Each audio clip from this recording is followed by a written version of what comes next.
What is up, ladies and gentlemen? Welcome to another episode of Bloke In A Bar. Before we get into it, an incredible announcement. This is going to stop the nation, but the summer bloke shirts and singlets we are bringing back. That is right. We are bringing back. And not only are we bringing them back, they are going to be 50% off as well. I didn't want anyone else to miss out on the 50% off sale. It would be a bit harsh on me for everyone that missed out on the summer bloke shirts to charge full price. So they will also be 50% off, which is Matty is around $27, around $25, $27, which I'm getting robbed. But it's all right. It's all right. So that is going to be on December the 4th, 6 p.m. That is a Monday, December the 4th, 6 p.m., 50% off all singlets and shirts, the summer bloke ones. Plus, we've added a new colour in the singlets. Just a bloke in a bar. This is not just any episode of Bloke in a Bar. It's with the great Matty Johns. How you going, brother? Hey, Beak. This is familiar. Meeting 9 a.m. on a Friday. I didn't even think of that. I tell you what, I have absolutely missed that. It doesn't even feel like a job at all. It feels like three blokes just getting together talking nonsense. Well, four blokes getting together talking nonsense. It's great fun. It's It's a lot of fun. That's what radio's supposed to be about. Yeah. It's the difference between radio and TV is the fact that, I mean, look, the show that we've got on Fox is a lot of fun because you're doing Fletch Hindy and Gordy and the boys. So we have a great time anyway. But, with radio, when I initially went into radio, the thing I loved about it was that I could turn up at 1 minute to 6, turn the microphone on and just go. Mate, it's that is something I didn't know about radio. Because with the podcasting, even though it is kind of like radio, it's also got its differences as well. And it is the fact that there are similarities, but there are also key, I guess, pacing, like not issues, pacing things where you need to keep things on point. Whereas a podcast, you can kind of just spit it out. What do you reckon you enjoy more, radio or TV? Oh, Beak, I like them. I like them similarly. I do like the freedom of radio, and I particularly love the freedom of podcasting. But, the shows, the very nature of the shows that we have on Thursday and Sunday on Fox and the one I do with Cooper, the live podcast there, is it's fun because you get on, the chemistry between the guys is just really good. So it's not like a job. Yeah. Like when we go into the show on a Thursday or Sunday, what you see on the show, there's been 3 hours of that before the show. Yeah. Having a few beers, having a laugh, everyone talking. And then suddenly the producer comes in and says, "Hey, boys, you're on in 10 minutes.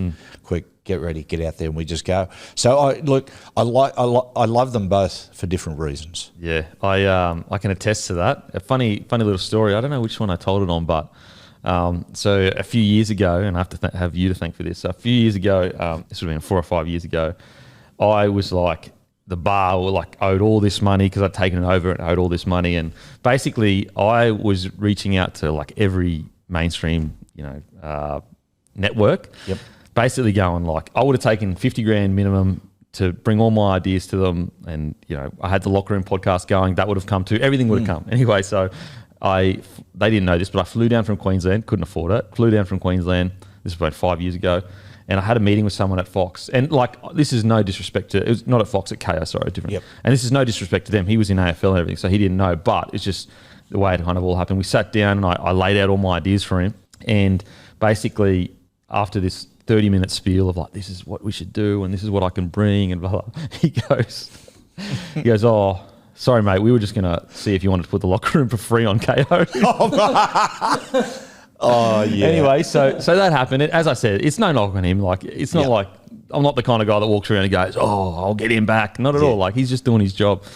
Anyway, so the next time I walked into that building was when you invited me on the show, or your show, and it was just a good moment for me. So thanks for that. Thank you. Well, Pete, the least I can do. But seriously, it's funny, Beck, we never worked together till a few years ago. And I was walking along with my wife, Trish, and I said to her, what do you think? I'm thinking about, bringing someone a little younger, a little left of centre. And she brought your name up. She said, "Dan," and it made perfect sense. Yeah. And so it's been great. Yeah. It's good to work with pros. But seriously, it is good to work with people who have got a work ethic, and that's the most important thing. Very oftentimes when players will retire from football, in a sense, they view that as their retirement. You know, I've seen it before. Is that they go, well, that's it now. Life's going to wind down a little bit. Yeah. And I suppose what adds to that is when you retire from rugby league, when they have the fan nights and stuff like that, they actually eulogise you. They say, geez, I remember when, and you get a little glimpse of your own funeral. Yeah, that made sense. Yeah, absolutely. And so, I think it's very, very important. I've said to people who recently retired is that you need to find something almost immediately that you can throw yourself into, and even better if you love it. Yeah, it's when you put it in that perspective, it's so true. All the language when you retire is almost a death to a degree. It is, yeah. You're dead. You're dead to them anyway. Oh, yeah. You're dead to the club. It's not just the language; it's the actions. They literally kick you out the door and say, "See you later." Yep. Mate. The off season. It's a bit bizarre asking you what's the off season like, as if you're still playing. But in a way, your life still does revolve around rugby league. It does. The tempo and the cadence of my year still revolves around rugby league, and Beak, I used to continue to work afterwards. When I worked at Triple M, we worked right up until December. But once I moved away from that, I've just designed my year that 2 weeks after the season finishes, then I have the break. Yeah. I really appreciate. I go flat out through the season, and I'm able to do that because I know that I'm going to have a long stretch at the end. And once that happens, Trish and I just go away as soon as we can. Do you feel that going? I felt, and this is going to sound super cringe and corny, but I'm just going to say it. I actually felt going to Europe inspired me a lot, just creatively, not like walking around like I'm some artist with fucking. No. Yeah. But it did kind of just get things flowing a little bit for me. Do you kind of feel that a little bit? Yeah, Beak, and what happens? I think two things. You're in a brand new environment. You're going around. It's like I go to sometimes to cities that I've never been to, and Trish and I have an agreement. We have breakfast together, and then we catch up for dinner. What she does in those hours, I don't really know, and she doesn't really know what I get up to. But I always turn up drunk at dinner, but I just wander the streets. And there's times that I've been out, in a foreign city, and I've ring Trish and say, we're going to meet. She goes, I'll go to this restaurant here. And I've been out walking for 9 hours. Yeah, wow. And just, as you said, you're getting, it's new stimulus. But the other thing about it too, Beak, is that when you take, you're a guy, you're working every single day and you're working really, really hard. And what that does, I think, when you start to get tired and you're probably overworking a little bit, the first thing that disappears is your imagination. For sure. That's the first thing that disappears. And so when you're away, after a couple of weeks of actually doing very little, I find I'm sharper. Like myself and my dear mate Brian Carney, went away to Bosnia, and we're strolling around, and mate, I'm big note myself here, but I was thinking, I'd say something, I'd go, fuck, that's good. Where did that come from? Fuck, that was quick. I was just congratulating myself for the whole time. I think that was brilliant. He'd say something, I'd come back and I'd say, fuck, that was not just sharp, that was insightful. It's timeless. I don't know if he thought the same thing, but how was Bosnia? So you went to Bosnia, you went to London for a little bit, Italy? We went to Italy initially. We went to Bologna to start with, and then went to Venice for a couple of days, and I left Trish there, and I went across into Bosnia for about 8 days. Yeah. Then met up. It was funny, a couple of stories, and I said this on the family podcast, so I'm sorry I'm not giving this as an exclusive, but all right. It was funny. Well, it was funny, actually. One night we're in Venice, and we go to this bar, sort of out, everyone's outdoors, and Trish is talking to all these young Italian people. Once she's in Italy for a day or two, she speaks. And Trish is Italian. She's Italian. Yeah. So she's back in the homeland. I sort of walk around as a plus one, who I got to apologise all the time. I'm so sorry. I only speak English. No, don't worry about it. Anyway, she's talking to all these young Italians in Italian anyway. And she's explaining, this is my husband. And I'm sitting there just, yeah.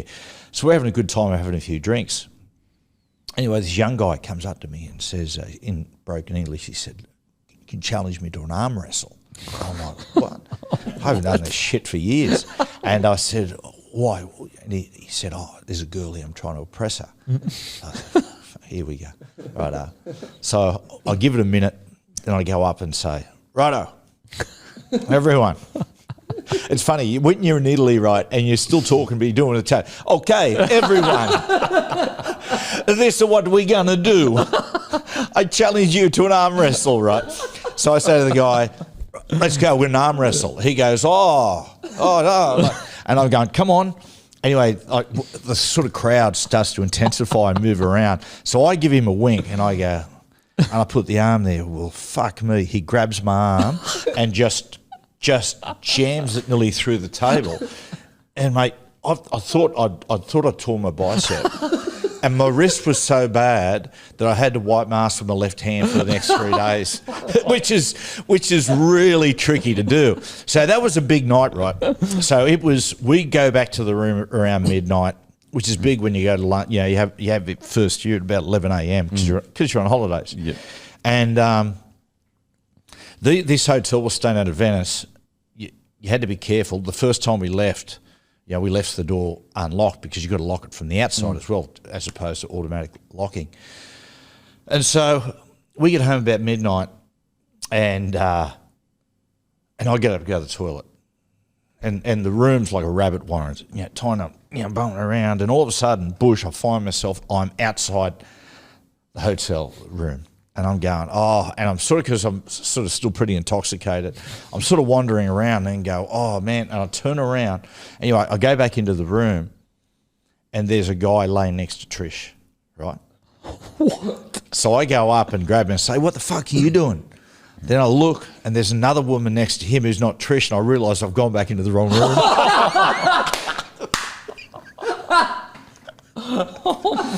So I've gone back. I've raced in and I've gone to. Anyway, I've just gone. I'm just gonna go to sleep and pretend that was just a bad dream. So I wake up in the morning and I said to Trish, I promise you won't be angry. She goes, oh, please don't tell me you pissed in the cupboard again. No, I said, I actually locked myself out. Well, found myself in the corridor and was disorientated. Walked into a room and it was next doors. She goes, what? And I said, I'm going to go in there and apologise. She said, do not apologise. And I said, I've just got to do it. I hate for these people to go around the rest of their life talking about this story to me. So I went in. Guy went, and I said, hello, how are you? He's like, yeah, good.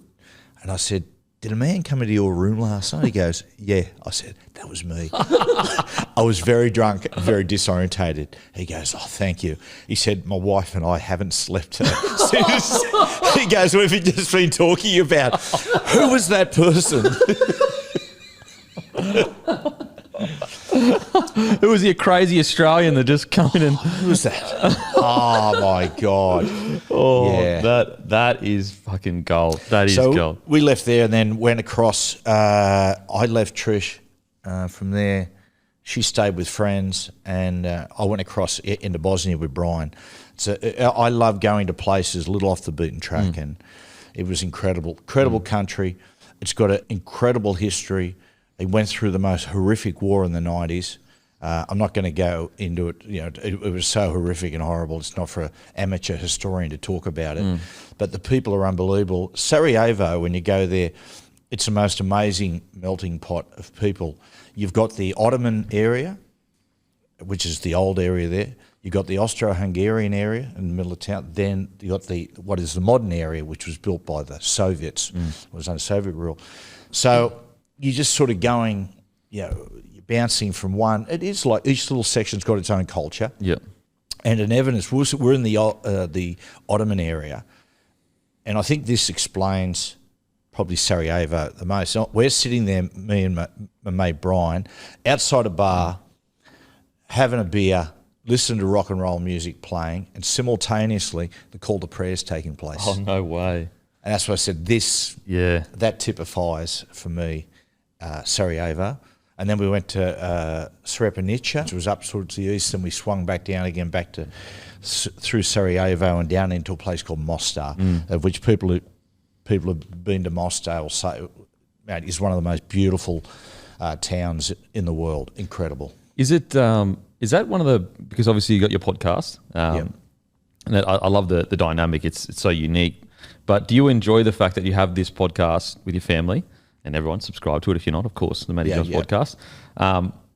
But is it cool to be able to tell stories like this that aren't really rugby league on a podcast format, if you know what I mean, and just talk because I think a lot of people outside looking in, especially me before I met you, footy, like that's Matty Johns, footy. Yeah. But there's obviously, parts of you that are totally the opposite of footy, opposite of, Is that enjoyable for you? I do enjoy it. I like going to those places. I like learning new things.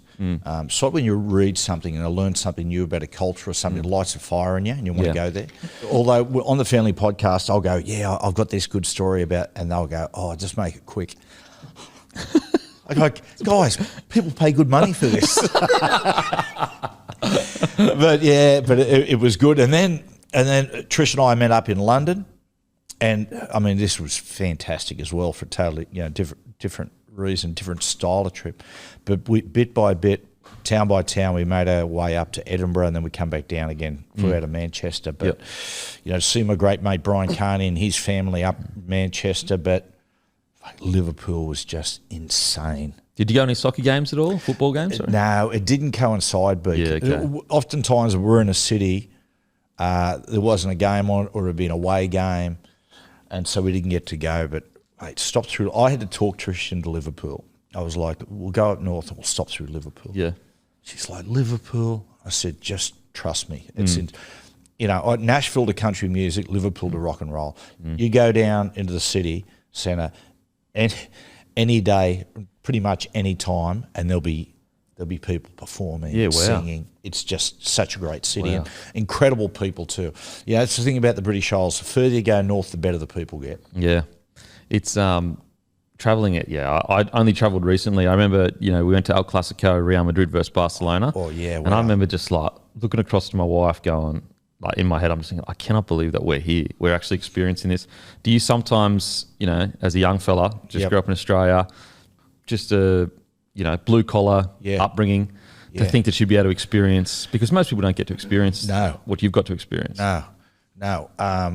You do. You sort of get there and, we went to Cuba one year, sort of wandering around going, mate, this is just surreal. Yeah. And then another time, again with my mate Brian, we went across to his dad, Brian Sr., owns an Irish pub right on the Ukrainian border, which sits in eastern Hungary, a place called Nyíregyháza.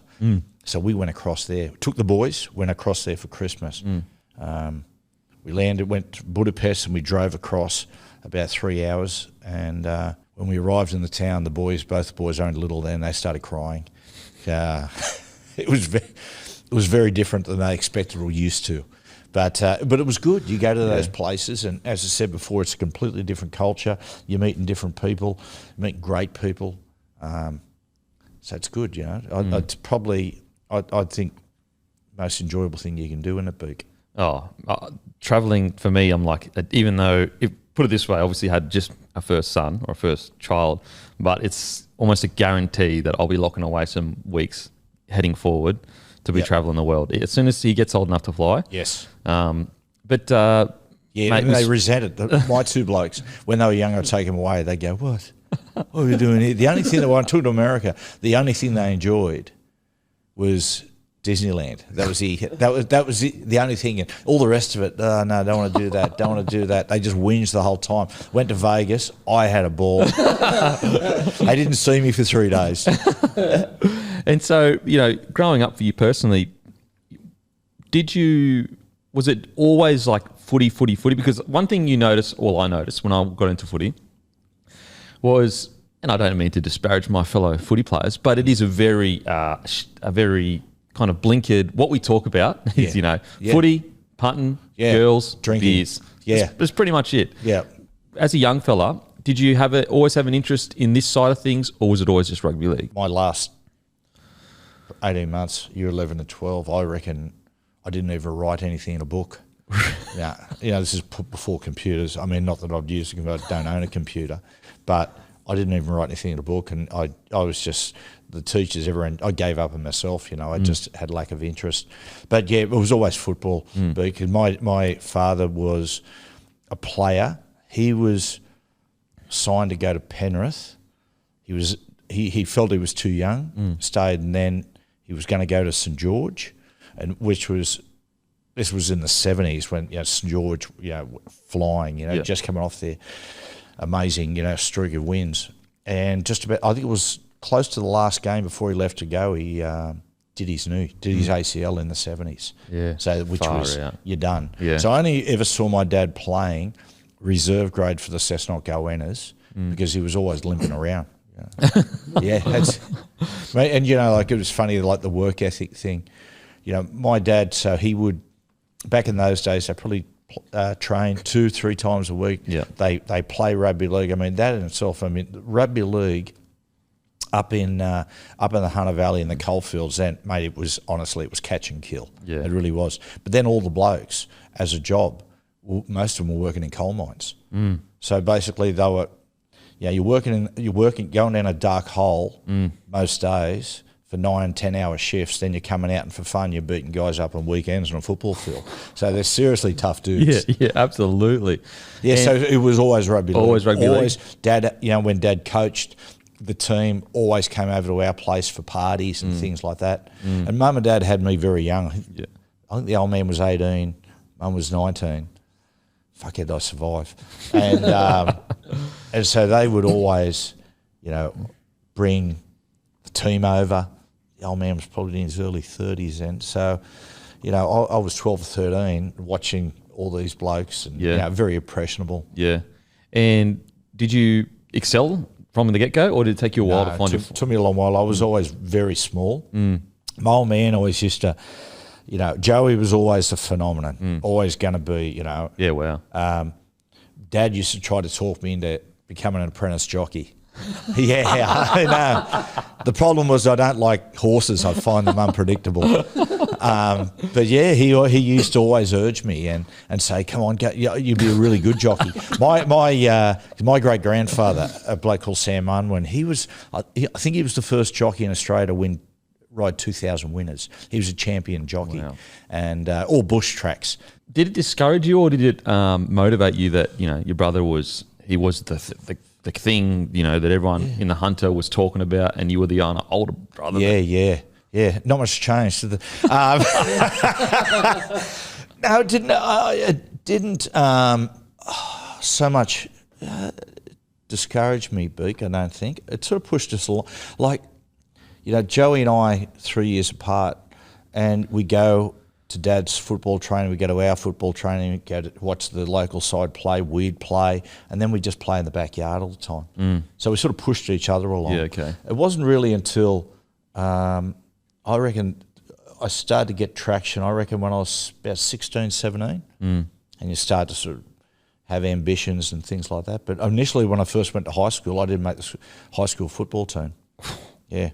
It's too small. Too small. And but yeah, so and it was funny because when and I think this is a lesson for a lot of small kids. People go, when you're a small kid growing up playing rugby league, it's a disadvantage. Well, yes, it is to a certain degree, but then when you actually start to grow, like no one I played against at NRL level was any bigger to me than guys I played against when I was young. So true. The guys I played against when I was young were double my size.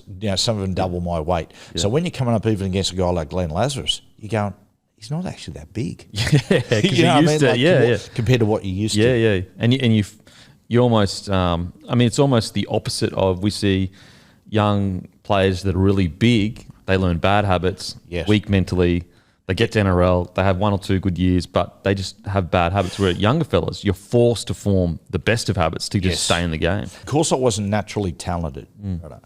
Is that what it forced me to do was learn the game inside out. Yeah. Because if I couldn't survive in the game, I couldn't play at NRL level if I relied on talent and physicality. There's no way in the world. But you had to learn the nuances of the game, all the ins and outs, the nooks and crannies of the game. That's what allows you to compete. And I've seen it before, the curse of natural talent, Beak. And I've played with guys and I've played against guys, but the guys you play with, intimately, is that some of them were schoolboy superstars. And brilliant players coming through, always going to be a star. but then got to NRL level, and I could still see that they were just biding time, waiting for it to be as easy as it was going to be when they were a schoolboy. Yeah. And it was never going to be the case. Yeah. And so for yourself, when did you first get the, I guess, tap on the shoulder of come train with first grade, or, you know, in the first grade system? 1989, and I trialled with the Knights, and they put me in fucking 89. Jesus Christ. That's but yeah, and I went into the under-21 system.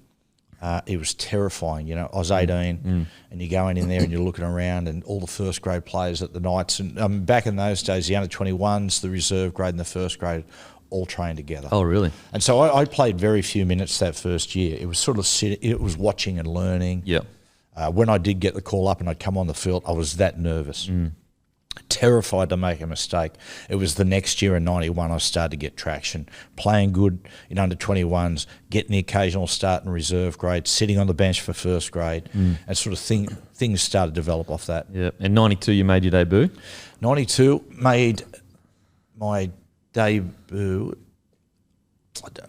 The one game that sticks out for me was Newcastle versus Manly. Has always historically been a massive game. Probably Newcastle, bigger for Newcastle than it is for Manly, because historically Newcastle's first ever game was a trial game against Manly, and Newcastle pulled off this amazing upset against the defending premiers. Granted, only a trial game, but it was the first time that we'd ever seen the Newcastle Knights. Yeah. And that always stuck. It always became this natural rivalry, as I said before, more so for Newcastle than for Manly.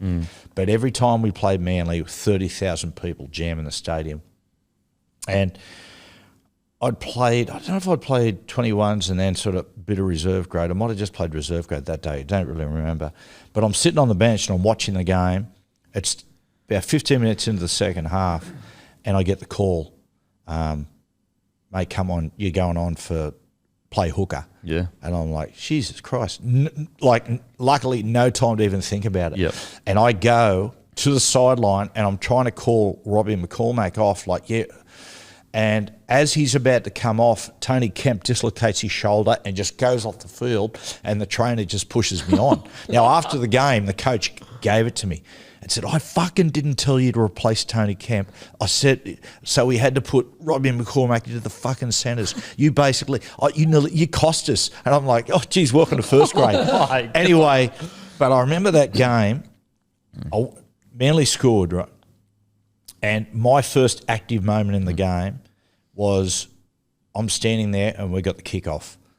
And I'm looking down and you got Kevin Iro, Tony Iro, Michael O'Connor. Look, it just goes on. All these Desi, all these unbelievable superstars at Manly. And I'm standing there going, Jesus Christ.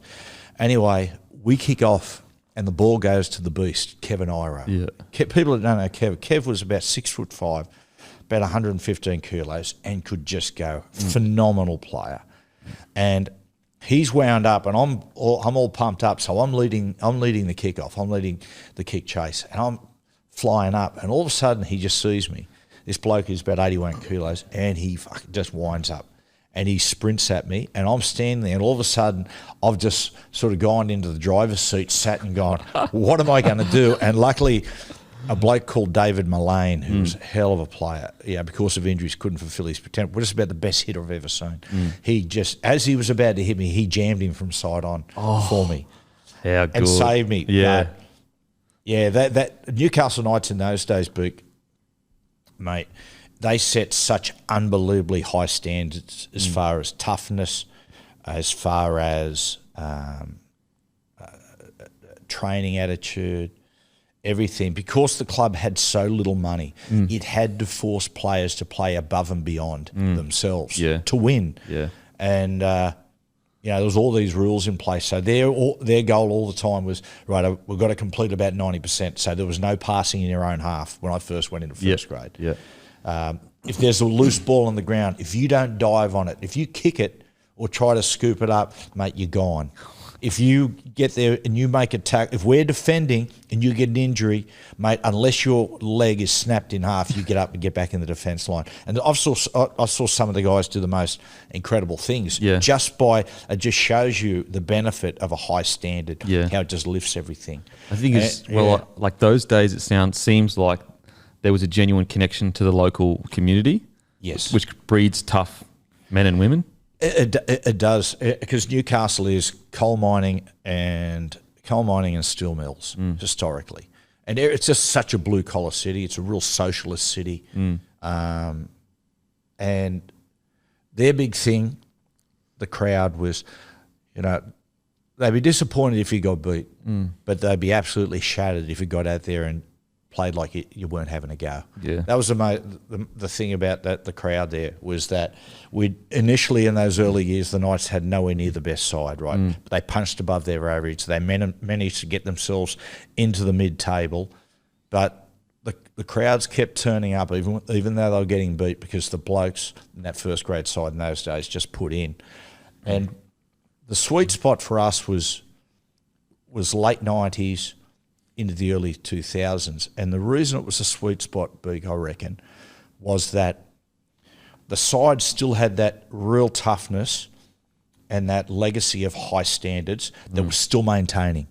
But all of a sudden you started to get guys like Matty Johns coming into the side, Robbie O'Davis, Adam Muir, guys who were going up, that were great players. They're really great players. Suddenly we're in a side that had that same work ethic and that same high standards, and suddenly you inject that type of talent, and things start to happen.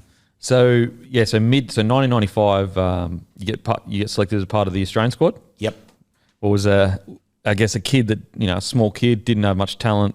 Your own words. I'm sure you had plenty of talent, but to make the Australian side, 95, what was that like for you? The Super League players weren't considered. Yep. So we went away in 95, and it was just a young team. 95, Freddie probably would have been 23. He was the captain. Wow. And so, mate, we were really young. Went over to the World Cup. When we arrived over there, the English side, like the English press and that, just went, look at the side they've sent. Like, mate, there's no way they're going to handle the pressure of Wembley. And it was, I'll never forget, because I was a kid, I always get up first thing in the, midnight to watch the Challenge Cup FA Cup finals and Challenge Cup finals for the Rugby League. But then go to Wembley Stadium. Pull up at Wembley, you're in the dressing rooms and you're going, mate, Pelé would have sat there. Yeah. There was this, Georgie Best and all these iconic players. And then I'll never forget, Beak, like, we're standing in the tunnel. Like, we're standing alongside the English side and we're about to be marched onto the field. And as we're coming out of the tunnel, the whole crowd are singing Land of Hope and Glory. And it was like, I get shivers thinking about it now. And the old Wembley, it almost, it was getting close to falling in a heap. But it would actually, when the crowd would sing, it was like it was reverberating and moving. No way. Oh. And it was, but that tour we went on, and the fact that we were able to win that World Cup, pull it off and win it, was amazing. But Bob Fulton was an amazing coach. As far I was never coached by Bozo at club level, but for him, he was the perfect coach to take a touring team away. And he always had enormous success because Bozo was a great player. And so he knew how to coach great players and he knew how to give players enough rope. Like, you go over there, Beak, it's the end of a long, long season. The last thing you want to do is primarily you want to win, but you also want to have a good time. You played a long season. The last thing you need to do is go over there on a tour and just be bashed every day. It was really funny, but there shows you how much things change. Bozo had a method of reducing your jet lag, and that was like, righto, what we're going to drink, we're going to drink all the way to, I think it was Bangkok or Singapore. Righto. We got off just absolutely all of us, like this professional rugby league side, just maggot, right? Then we climb back, get back on the plane. Everyone has a sleeping tablet. And then basically you wake up 5 hours outside of Manchester. You arrive at Manchester at 9:30, 10 o'clock in the morning. You get on the bus. You go and drop your bags off. And then everybody, by midday, have got to be at the pub. And then we're drinking till 10 o'clock that night. And then you're over your jet lag. But I mean, we trained hard, but you get up in the morning, right? Get up, you'd have breakfast, and mate, the coaching staff, the guys were so good. We had Bob Fulton, we had Frank Panisi, we had Brian Hollis, the sheriff, who's no longer with us. He was the trainer, and you had blokes like Nathan Gibbs. It was just Dr. Nathan Gibbs. It was just insane, and we trained hard in the morning, Beak. Gab breakfast, go and train hard, do our ball work, do our penance, and if it was anything, as long as it wasn't too close to the game, then everyone would go to the pub, have drinks. It was such a good time. It was great bunch of guys too. Just a different time. Like far out. Just what a funny way of just going. This old school thought of like, listen, if we just keep you up for long enough, jet lag's just gone. Just fill them full of grog, keep them up till 10 o'clock, put them to bed, and that. The weird thing was, it fucking worked. I was hungover, but I wasn't jet lagged. I tell you, it's a shock to the system to just get it done. Because otherwise you're fighting for friggin' 3 days, 3 or 4 days. I don't know, when I got back from Europe, it honestly took me, because we were gone for so long though, but honestly took me like a week and a half to swing my sleep cycle back into the normal rhythms. Up until probably then, I'd never really taken many sleeping tablets. Took that one, but I remember once we went to Germany for the Soccer World Cup. So anyway, we got there and where was the stopover? It might have been Singapore. Anyway, we had 13 hours then to get to Frankfurt. And before I left, a mate said, "Mate, this is sleeping tablet. It's a beauty. It's a strong one. Just have half." What footballers are like. Just have one or two. Anyway, just have half. I said, yeah, good as gold. So I get on the plane and I go, right, I'll have half. I'll have half the cowards. So I've just gone, oh, wow. God, feeling quite relaxed.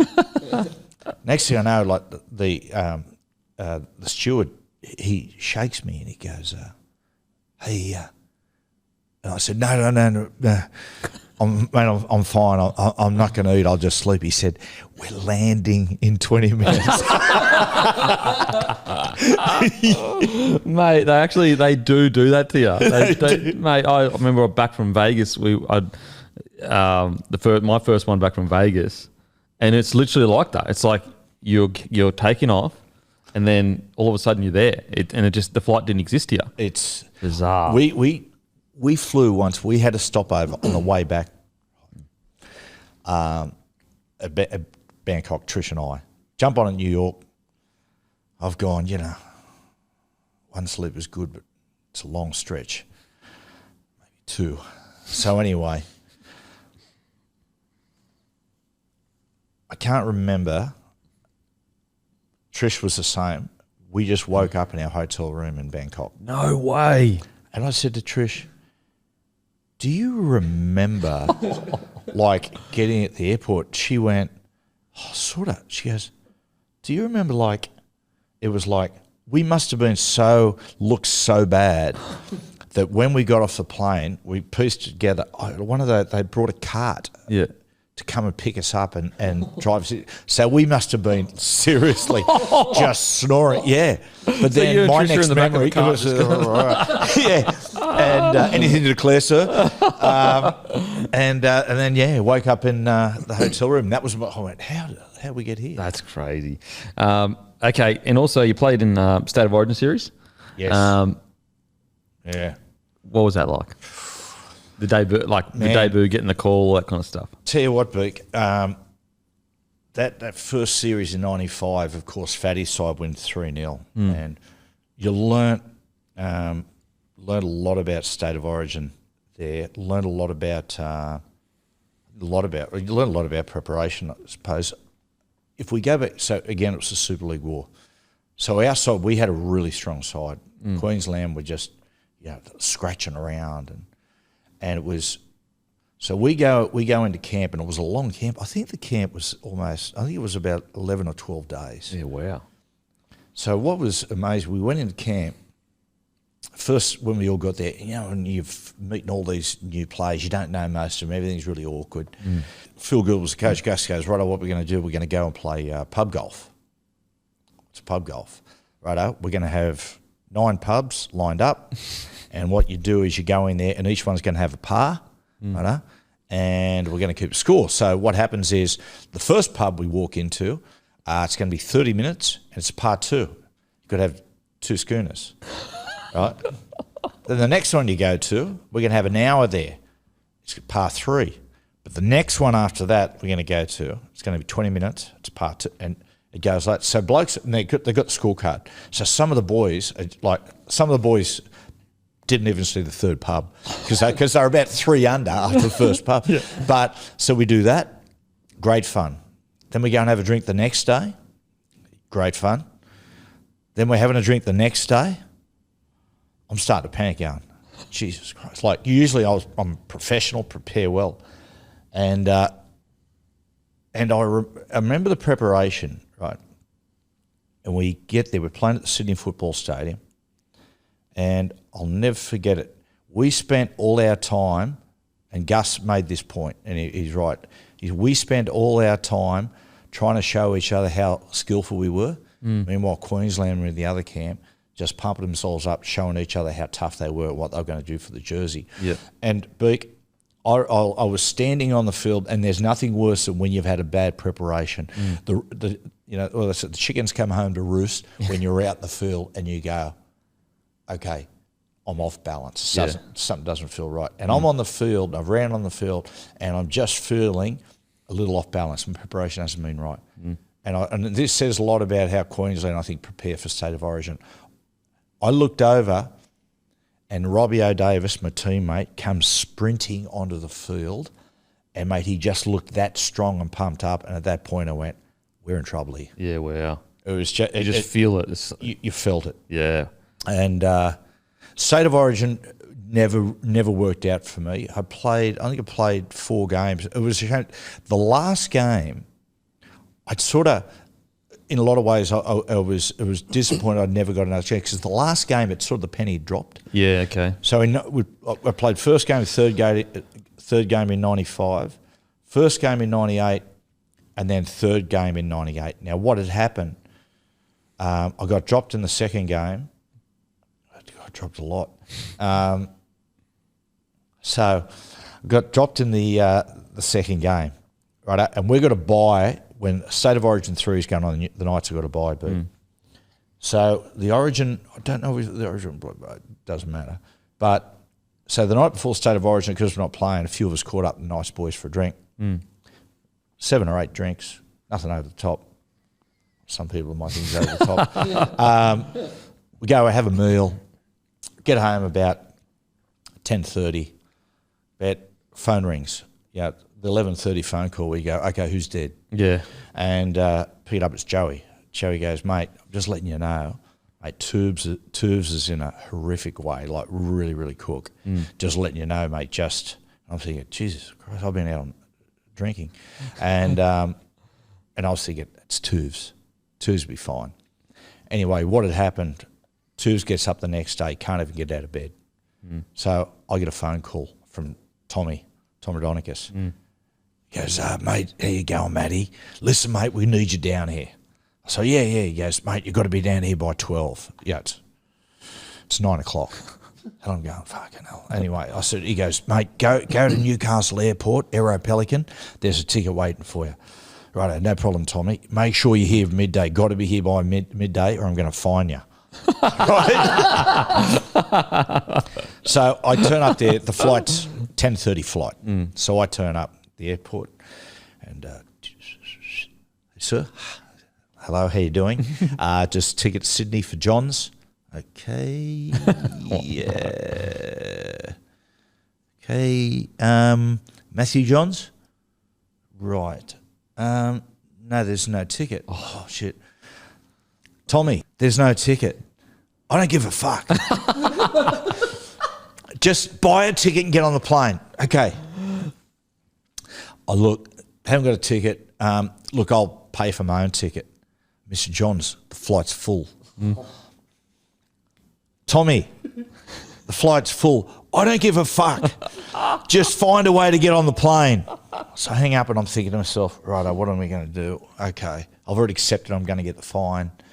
Right, and as I'm thinking, right, the pilot goes past and he goes, Matty, how you going? I said, oh, g'day, how you doing?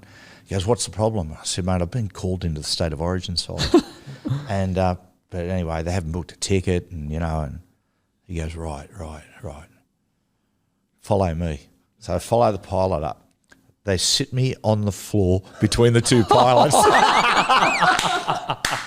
I arrive in Sydney. I get to the hotel at 12:15 and Tommy finds me. You're kidding. But in all the Origin games I played, no, fair enough, it's a low bar, but it's the best game I played. Really? Because I was just mentally, I was ready to play. Yep. The previous 3 failures had prepared me to go, right, I know what mindset I've got to be in. And but it was the first ever State of Origin game I played, Beak. Gus warned us before the game. He said the first thing you got to do when you run on the field, hear yourself talking, make a tackle as quick as you can, get a handle of the ball as quick as you can. He said, because if you don't, the game will just pass you by. So we're out there in the game, and Queensland got a fair bit of possession and whatnot, but the game's going. All of a sudden, I go, oh, mate, I feel like I've sort of hit the wall. I'm exhausted. And then the halftime siren goes. And as Gus exactly said, I just went, where did that time go? Yeah, wow. It just disappeared. Do you think that, you had those 3 games and you felt the 4th game, the penny dropped? You look at guys like Critter, for example. I know he had only 1 game and then he seemed to have dropped. That's Stephen Crichton. He seemed to have dropped in his next game. Do you think that we are a little bit too quick to just discard boys? Yes. Is it the nature of the news cycle, do you think? I don't know. It's the nature of the New South Wales side a little bit. We certainly chop and change a lot. I reckon what it is, Beak, is they don't pick a player. I think if we think of it in reverse, right? It's not the fact that they're dropping the player. Queensland, they don't pick the player to start with if they think if they're not sure. Like Queensland have that real thing where they look, and whenever they pick it, you hear them say it all the time, he's a State of Origin player. He's a State of Origin player. Heard Billy talking about with Corey Horsburgh and different guy, he's going to be up to Origin. Like Queensland are just certain of what an Origin player looks like and how that player is going to fit into their side. So even if that player's a little bit below their best and struggles a little bit, they know the next game, no, he's still got it in him. Yeah. We sort of get there and we take risks with players. We go out on a limb and say, mate, they've picked this guy from left field, and then of course when you're taking a risk like that, if he doesn't perform, then see you later. That leads to a culture, because I was in the midst of this. I was in, I was out, I was in. It leads to a culture of uncertainty. And when you've got a culture of uncertainty and everybody feels like on uneven ground, it's very hard to pull that side together. Yeah, outside looking to say, but sometimes it does seem like. So when Capewell, Ponga, I think there was one other player that missed out in that Queensland side this year. They just had a really good way, it seemed, of keeping them a part of the environment to a degree. Yep. Instead of, sometimes with New South Wales, when a player gets dropped, it's almost like they're no longer, like you're gone. Like you're out, see ya. Do you think am I just Queensland bias here or? No, you're right. We've got to be careful. Someone I know might get the shits. No, you're right. New South Wales, our divorces seem to be a lot nastier and more toxic than Queensland's. Well, mate, the perfect example is this. Kalen Ponga. Yeah. Killed it in Origin. Was one of our best, arguably not player of the series. Now, he gets dropped for Reece Walsh. Yep. And I understand that there were circumstances around it. I get that. But I didn't feel any tension between Ponga and Billy Slater. When he rang Billy and just said, look, Billy, I've got to get my career back on track. Don't pick me. Yeah. Yeah, that's right. I don't sense any ill will from a Queenslander who's been dropped. Yeah, and so I'm sure they'd be disappointed. Kurt Capewell as well. I think he came out and said, look, what's best for the squad. Look at Gags. I mean, I was absolutely Gags is stunned the when guy. you guys didn't pick So was I. Gags. So was I. You know, but did he whinge? No. Just got on with it. Played better footy towards the end of the year. He did, yeah. Okay, so 97, you win the grand final. Walkers, do you remember the week? I mean, Yeah. Origin and Australia is one thing. I think it's what I think. What the hell do I think? I never made it. But my assumption is it's almost a personal thing, Australia and New South Wales. It's like I've made this for my family and Yes. myself. Whereas I feel like a grand final, that is like a team thing. 89 grand final, full time. David Fordham goes on the field to interview Mal, and he says it's better than playing for Queensland. It's better than playing for Australia. This is what it's about, winning the grand final. It is true, isn't it? Yeah, because you're family. Yeah. You're playing. You've come through with all these guys, and over a number of years, this is what you've worked towards. Yeah. And that's how it was with us. A lot of our team, we all came through together as young guys, and it was incredible week. It was an incredible time in Newcastle's history. There was a lot of the coal mines were on strike. The Rio Tinto mines were. My old man was sort of on the picket line there. There was the BHP had shut down, so there was a lot of unemployment in the city, a lot going on. And as we started to pick up momentum at the back end of the year, big crowds, and then that grand final week, when we beat North Sydney and we made the grand final, the training session, the rehab session, which we did at the field the day after, I think about 7,000 people turned up. And Did you say 70,000? No, seven. 7,000. Sorry. No, 17. Right? No, I think 7,000, but they all turned up, Yep. right? And it was a signal then that this is going to be a crazy week. Yeah, okay. So our coach, Malcolm Reilly, again, if I gave advice to any team, any coaches, any players, captains, this would be it going into big games. Malcolm, who was one of rugby league's greatest winners, he pulls us into a circle. He said, boys, this is going to be nuts. You know, the crowd's going to be, you're going to have supporters all over you. You're not going to be able to escape this. Now, he said, I'll give you two options. We can try to escape it. We can sort of move out of town a little bit, or we'll embrace it and enjoy it. You tell me what you want to do. Yeah. Embrace it and enjoy it. Absolutely. And it was just one of the greatest weeks of my life. It was so much fun. Nothing was a chore. We turned up for signings. It was great. Just the goodwill. And when we left on the Saturday to go down and stay at the hotel the night before, mate, there was just, the streets were just jammed. Yeah. And I remember as we're leaving sort of the West Walls End exit to the freeway, to the M1 to head down to Sydney, this guy held up a sign that said, one more round, boys. Yeah. And Chief stood up on the bus and started getting really emotional and said, don't worry about making the grand final is not enough. We have to come back winners. Yeah. The day of the game, getting up, it's a very strange feeling. You very rarely get this feeling, but you're going to win. Yeah, wow. It's just something was, at play. And I remember going down, my great mate Jamie Forbes was playing in the reserve grade grand final. I was down there watching him, had the boots on. This is, not long before warm-up, was just relaxed.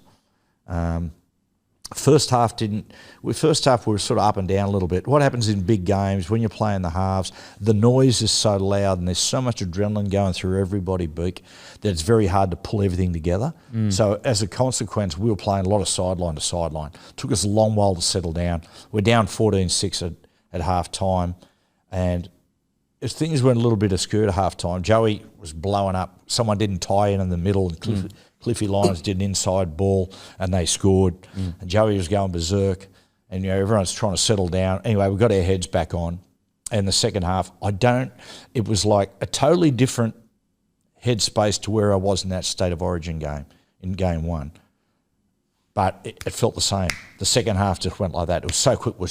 But as opposed to being unfocused and off kilter, everyone was just perfectly focused. Yeah, wow. And Robbie O'Davis scored a try underneath the post. I think it was that try to make it 16 all, I think it was. And I remember and we went back and we had a few shots at field goal. And when me and Joey were young blokes, right, we used to sit.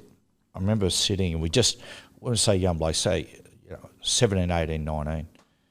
And we used to sit and watch tape of players and just sort of pick up tendencies. And one of the tendencies we picked up was the fact that wingers, right?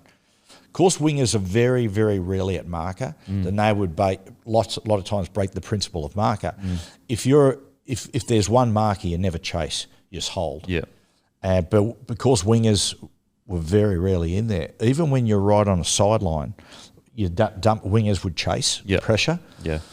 So we just sat on that theory for ages. We do it at training, never did it in a game.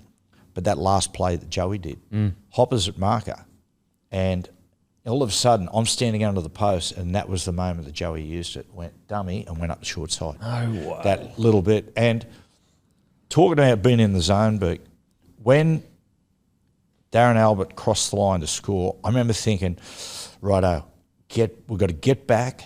They're going to try a short kick off. We've just got to hang on. But I looked over at the scoreboard, and it went 4, 3, 2, 1. And I went, we fucking just won. No way. And I don't remember the lap of honour at all.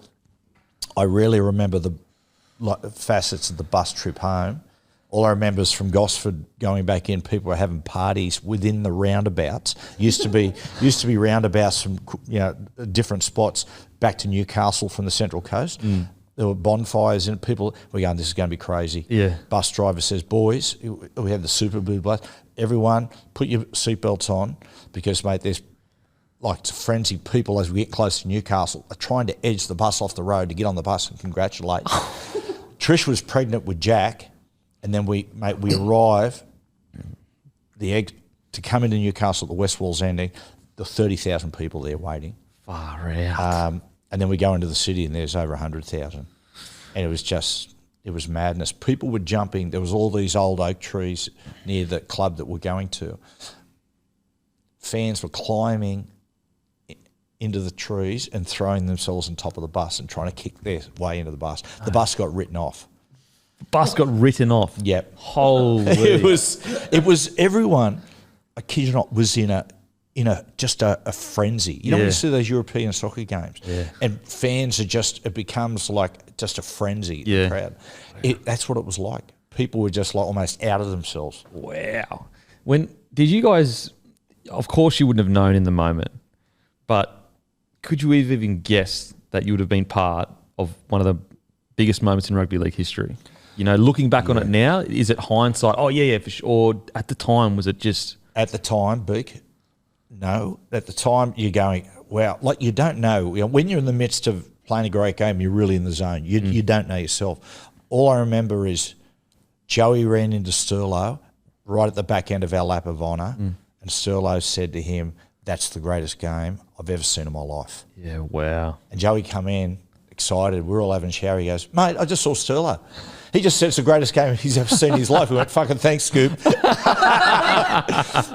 And then the weird thing was, I always imagined, during my early years at the Knights and through those struggling years, what it would be like to jump on the bus and head back to Newcastle as premiers. And when we first jumped on the bus at the Sydney Football Stadium to make our way back to Newcastle, it was just like any other game. Bus ride.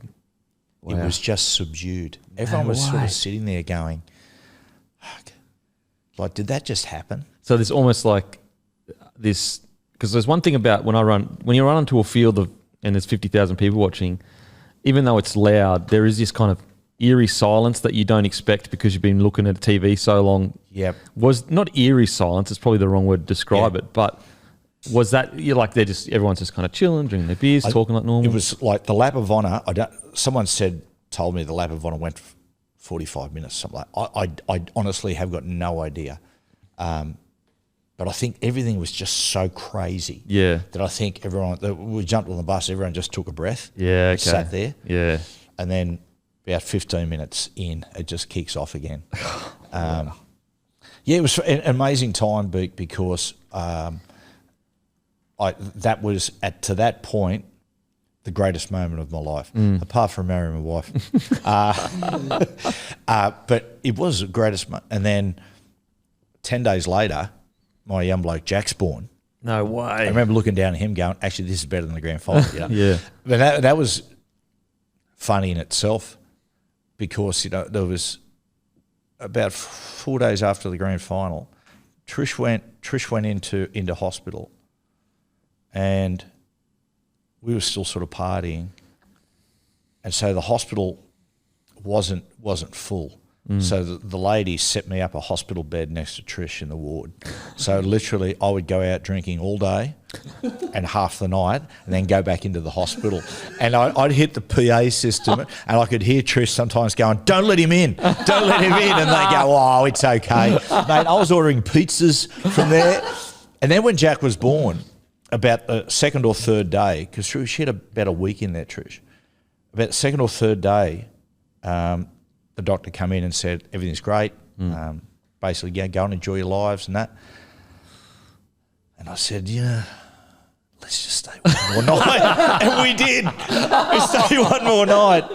Oh, man. I mean, what a 2 weeks for you. Like, like a life-defining 2 weeks for you. Yep. What about also the feeling of, I can only imagine achieving something so great with my brother, like, to look at your brother and go, mate, we did it. Like, yes. We actually did it. Yeah.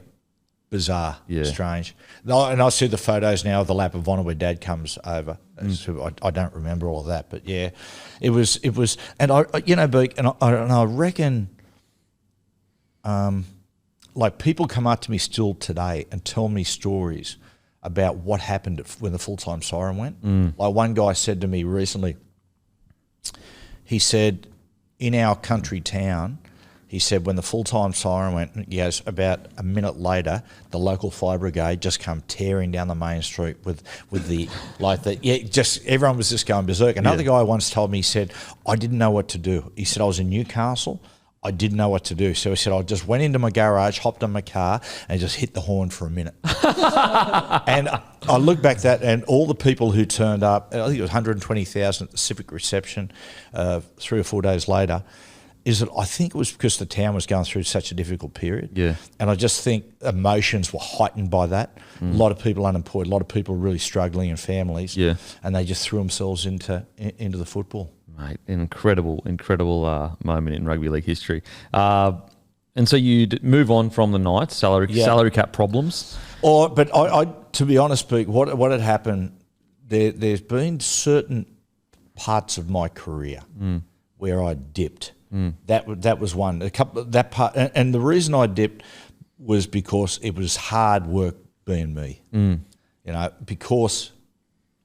Because I had to put so much into it, because I didn't have the physicality and because I didn't have the natural talent, for me it was triple preparation, working hard.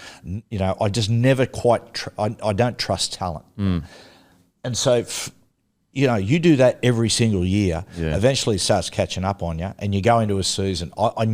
Looking back, there were years that I knew deep down I was going to have a difficult year because almost I didn't take a breather, but I thought in my way I went, I've got the game by the balls now, I'm sweet. Yeah. Bad year. Yeah. Going into 2000, I'd gone away with the Australian side in the Tri-Nations, came back to training late and went, I'm sweet. I got the game by the balls. Was so unmotivated going to that season.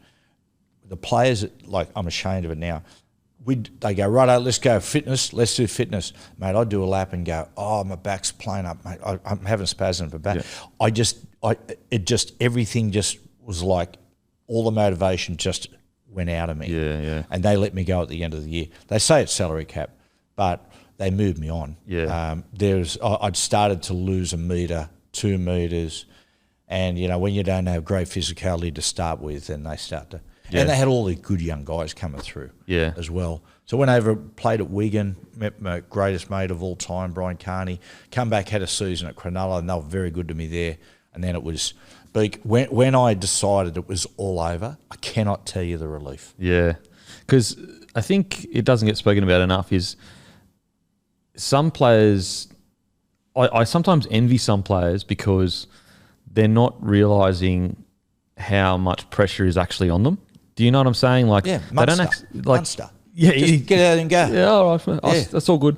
And it's like, it's a gift and a curse for them to a degree. Like, Yeah. they don't understand. They're not understanding, like, you've only got so many years. If you don't make it work this year, you know, this could happen, this could happen. They're not thinking of all. They're just going, it's just footy. And it's a gift because they can just go. Whereas there are some players where the anxiety of pressure is just this constant monster in the back of your mind. Billy Bean, the Moneyball story, that the really great story behind Moneyball, when you read the, sound like one of those wankers, when you read the book, the book's better. But when you read the book, there's two facets of Moneyball. One facet of Moneyball is the Moneyball system, occupy the mound, wear the pitcher out.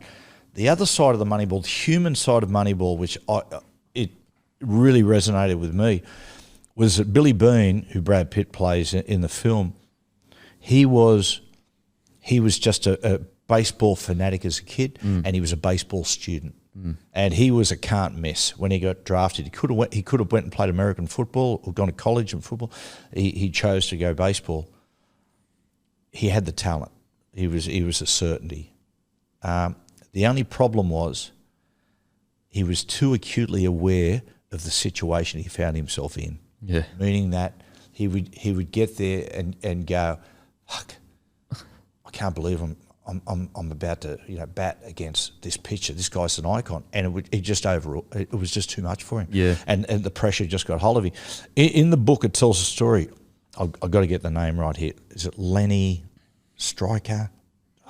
I'm not getting it right. Anyway, this guy is known as a real party animal. He was this outrageous character who Billy Bean played with. He's going to be a Hall of Famer, but a lot of controversies, a lot of great moments. He'd be a great rugby league player, put it that way. He tells the story, right, Billy Bean. Billy had a lot more talent than Lenny did, and they're sitting in the dugout and they're watching, and Billy Bean turns to Lenny and goes, I can't believe that we're about to face up to this pitcher.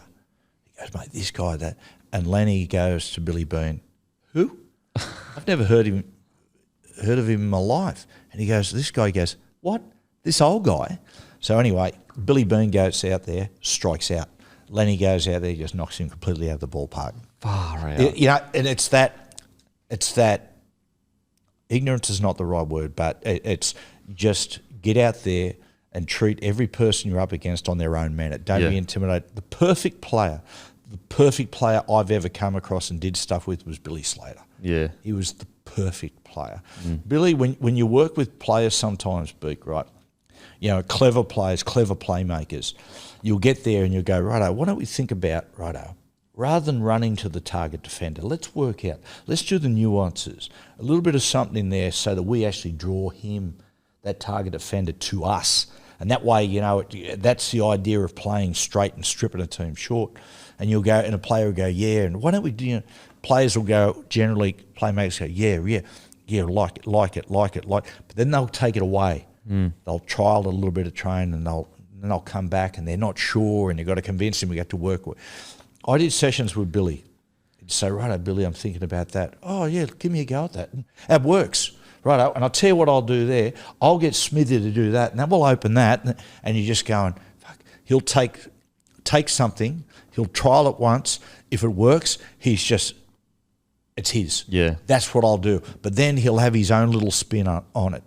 That little nuance, that tiny little aspect of the play that just makes the play even better. Yeah. And that's what you see with Billy in the coaching. You can just see the nuance and the little things. Like a turning point in Reece Walsh's career, we will look back at, is that first State of Origin. Him going into that side as a Blue, when they picked Reece, I thought, this is a big opportunity for us. Yeah. To put him under maximum pressure. But whatever Billy, and fair play, like Kevy as well. But when Billy got him into camp, Billy would have seen a lot of himself in Reece and knew exactly how to coach him. Yeah. It's we had Corey Horsburgh on the podcast a couple of weeks ago, and it's just a small thing, but he's like, it's just the details with Billy and Cam that it's just, I'm not sure if he sees it at a club, but they just have this unique approach to details. Yes. And he said even things like in a training session, I put kick pressure on and I use the wrong shoulder. Like kick pressure, wrong shoulder, who gives a shit? Like, no one gives a shit about that. But that's the tiniest detail that they love to look at. And isn't that funny, right? It just shows you, in my opinion, it shows you the evolution of Queensland football, if that makes sense. I don't necessarily mean Queensland football at origin level. I mean the way Queenslanders are now approaching their football. How do I explain it? Queensland, particularly their state of origin side, put maximum currency in effort. All those things. And oftentimes, you know, like you talk to guys and their game plan be very simplistic. You just do this. That's what we want. Slater's brought that extra dimension, if that makes sense. Yeah. And like I was saying before about the Knights back in the day, where you got the sweet spot, you got the work ethic that's still there, but all of a sudden in comes talent and attention to detail and how that takes it to the next level. I think that's what we're seeing in Queensland. Those Queensland players, they still have that strong principle of effort and doing it for the jersey, but now Slater's introduced those little nuances, those little tiny little things that make a big difference. Yeah. Oh, mate, I cannot wait to see it. I mean, it's never too early to talk about Origin. Mate, so you go to Wigan, but you come back and you get into film pretty much.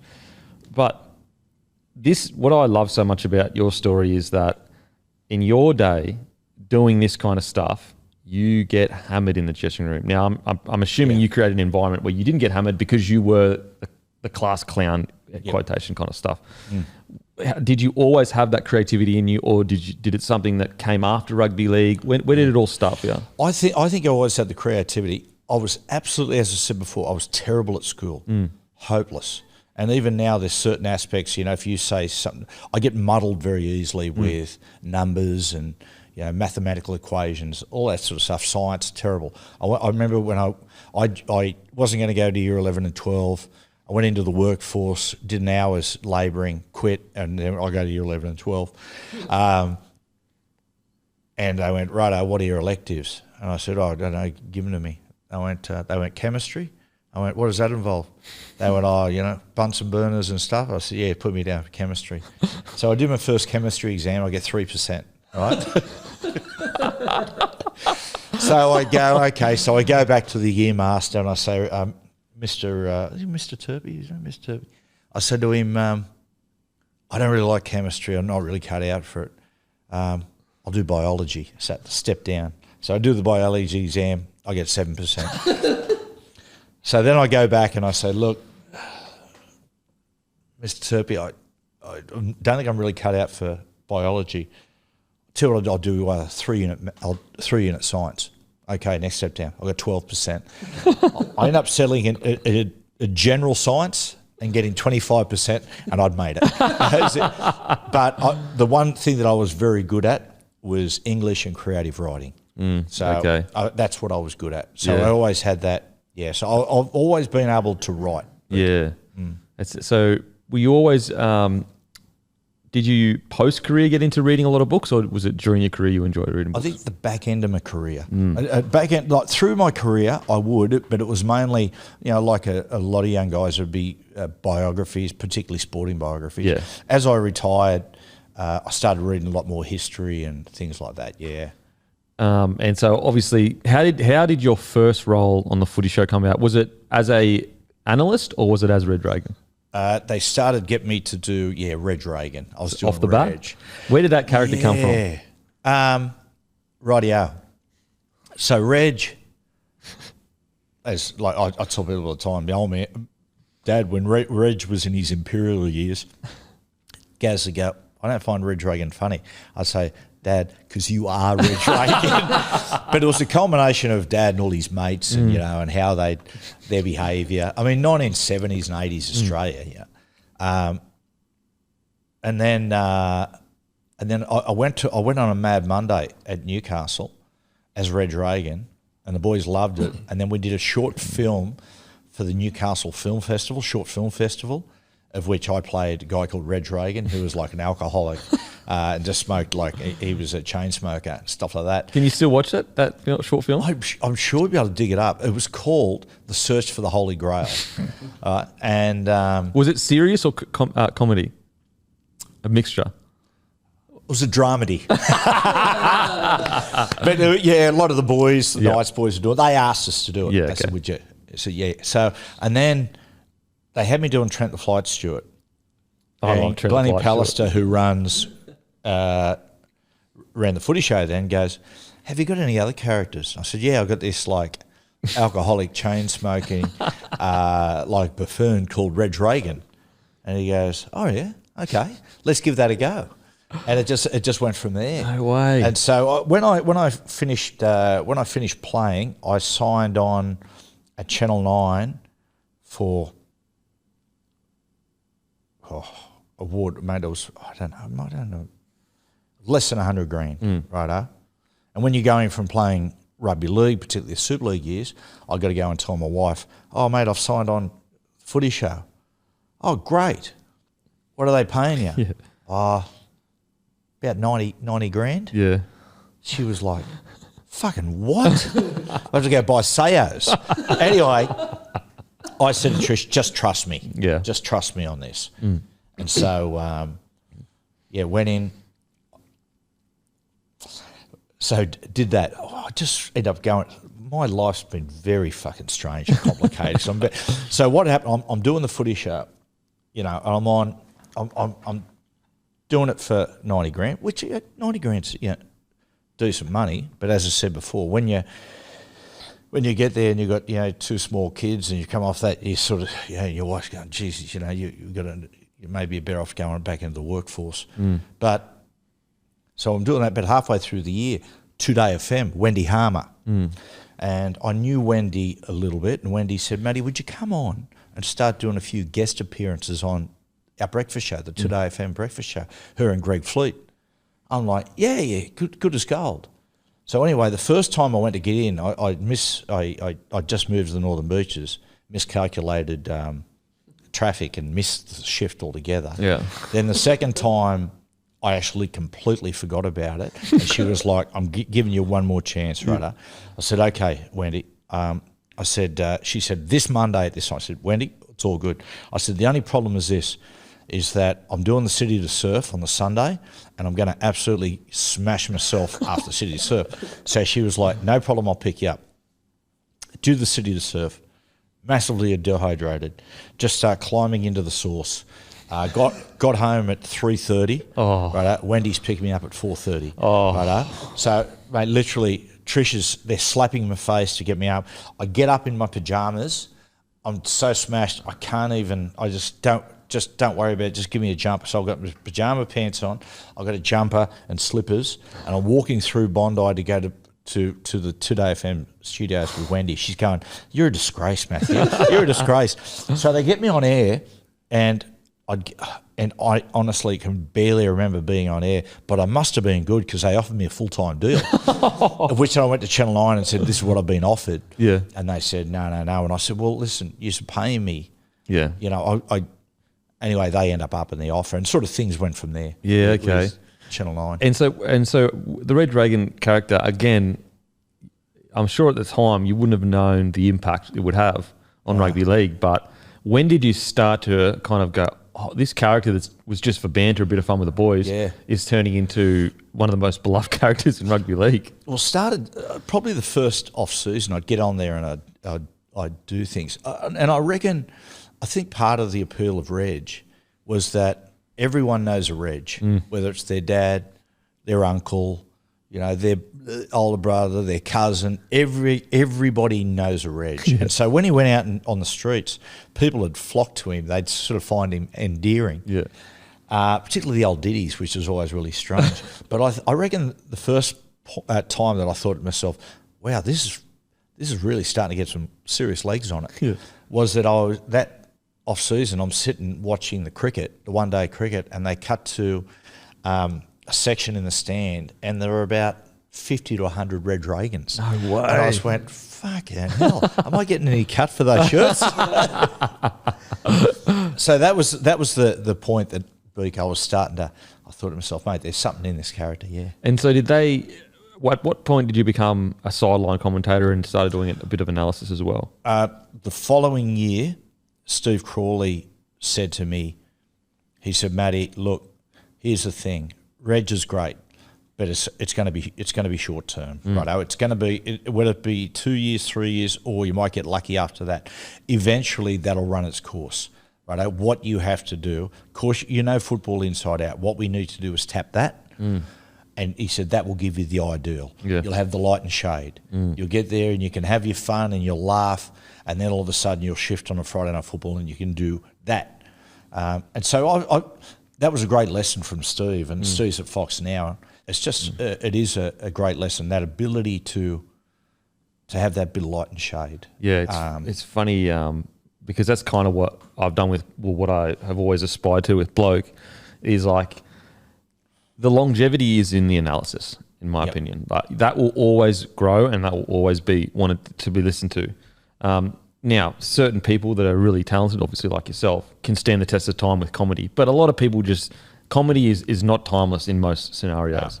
No. And so that's with Bloke, it's really important that we have light and dark shades, as you said. And you know, Beak, like for me, like it's not comedy. It's like me and you sitting here and we're having a conversation. Things that happen. It's just sort of natural. And the great thing about it now is that it's allowed me to. Mate, I love having a good time on the show and doing some irreverent stuff. But you know, Fletcher's that guy. You know what I mean? Yeah. Fletcher's the funny guy. Yeah. You know, and it suits me because it's allowed me to shuffle. But I'm not even going to compete against him. Yeah, Fletch the big fella. And so, like, it's just, I really think that it doesn't matter what you do, right? TV, radio, or even in coaching and that, is you have to progress and you have to evolve. Yeah, absolutely. Even Bloke in a short period has evolved slightly each year. It was the Logies, wasn't it? Let's talk about Reg Reagan at the Logies. Oh, yeah. Please tell me, please walk us through Reg Reagan at the Logies. Mate, well, again, one of the things that made Reg work, and it was always tricky when I did some of the street talks at like 10 a.m. in the morning, is 3 or 4 quick beers, right? And it just gets you in the mode. Yeah, you're in that It was zone. really funny with Reg, and my wife Trish she'll back this up. Like he did become like a different person. Yeah. Like I could get there sometimes and they'd say, "Oh mate, can you go and do this?" And I'd go, "Oh fuck, it's the last thing I feel like doing." But once the gear went on, boom, away you went. Yeah, wow. Same, you have a few beers, where the Logies, it was like, mate, the producers are just, mate, they get the word, juice him up, get him going, right? yeah. And so, It was always just full on. The boys the other night, they don't. Fucking Cooper released it. Maybe like a real. So they're sitting there. I'm laying on the lounge, and I've had a couple of beers. Right, I'm sitting on the lounge, and they're playing the Reg, and I'm going, "I'll turn it off, guys. I'll turn it off." Turn it off. Seriously, this is not funny. This, and I'm laughing in my head. I'm going, "Fuck, I'm good." And next thing you know, he posts it. He's going, "Oh, mate, it's it." Yeah, great. Yeah, so mate, things like the Logies, like the players were great. Yeah. Now the players were great. The players, saw what it was and they played along. But yeah, it was good. Did you find? Was it interesting? Being a very intelligent bloke like yourself, seeing Reg in the environment of rugby league, how is he's accepted, but in environments that aren't blue collar, quotation. Did you see the very vast difference in how he was looked at? Because you're right, Reg Reagan is a real person. Maybe not today he isn't, but definitely 15 years ago or so, or 20 years ago. Did you find the different reactions in it? Do you know what, Beak? In most average people that you run into in the street and talk to, they saw the fun in it. Yeah. It sort of, to an extent, it sort of started venturing out of rugby league a little bit into the popular culture. But yeah, there'd be certain. There's certain people that you'd come across, and I remember, what's his name? It was a bloke that used to do one of the shows on the front line or something like that. I can't remember. And I said, "How you going?" Kerry O'Brien, it might have been. I said, "Kerry, how you going, Shaggy?" He goes, "Get away from me, you fucking pig."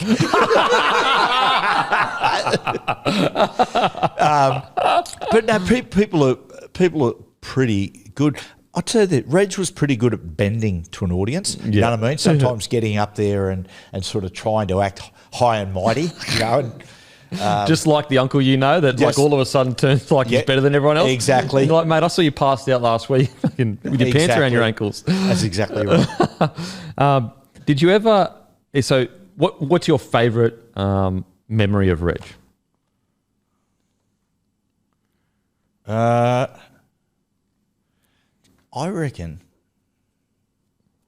Look, when we did the song, I'm never going to see the Biff again. That was great because I walked in and like the guys in the band were some of my rock and roll heroes. Yeah. So you had Johnny Brewster, Kevin Borich, you had Big Paul DeMarco from Rose Tattoo on the drums, Paul Christie from Mondo Rock and the Party Boys.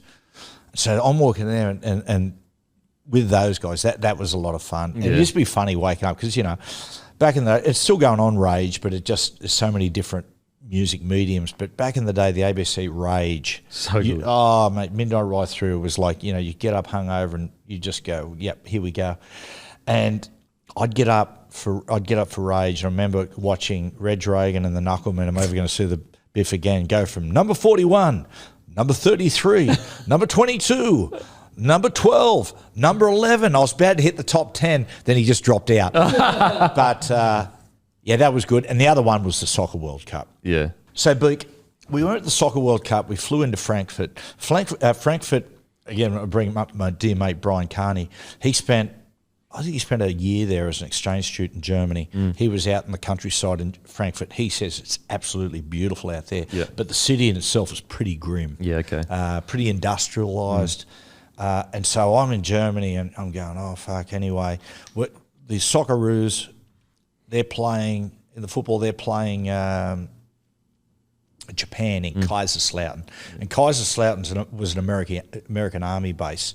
And so I'm going to the producer, Watto. I said to him, what are you going to do, Watto? He goes, oh, mate, get in your Reg gear.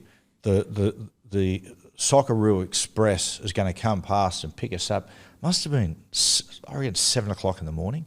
So, mate, we're jet lagged, hungover, eyes are hanging out of my head, and I'm waiting for this rattler to come past, pick me up, and take me to the 4 or 5 hours at Kaiserslautern. Well, mate, you heard it before you saw it. Oh. It was like they transformed the train, 2 or 3 of the carriages, into like a nightclub. And I'm like, fucking, here we go. And it was all the snaps and everything. And, mate, I got on there as Reg with all the Australian supporters. It was just nuts. And then we went into the town, Kaiserslautern, and the whole town was decked out green and gold. And we were there up until kick-off. And I remember just before kick-off, I went and got the Reg gear off. And horn went, and like a woman held up a sign and led the whole town to the stadium, which was right out in the forest. But then go to the game, and we're down 1-0 from Japan, and then of course Tim Cahill comes in and goes bang bang, Aloisi finishes off. It's the greatest sporting event I've ever been to by a mile. It was a fantastic 24 hours. So it's really successful. What's it? I guess looking back at those footy show days. Yep. What do you think made it so special? Because you guys caught lightning in a bottle. Not for just a little period, for a very long period. First of all, what do you think made it special? And then also, what do you think, I guess, ended it? Yeah, I think it was just such, I mean, in the early days when I watched it as a fan, when I was a player and watching Fatty and Sterlo and Blocker, it was so anti-television. That makes sense. Yeah. It was like, you know, television, I think in a lot of ways, Fatty, it's probably changed the way people, you know, hosts sort of hold themselves, in the fact that traditional television host in the 80s and into the 90s was very much prim and proper, read the auto cue, got on with things, you know, spoken perfect Queen's English, and away it went. Then all of a sudden Fatty comes along, and Fatty didn't even know, like, he's trying to look at my camera, he's making it up as he goes along, and people just loved it. They loved the irreverence of it, and yeah, it was, yeah, you're right. Like, yeah, it's very easy to look at certain things, Beak, and you look back and go, wow, that was, but, you know, times times do evolve. Yeah. And there's certain aspects that they look back and go, oh my God, that was, yeah, I get that. You know, everyone gets that. But at the time, I think that people just love the irreverence of it. And it became so huge.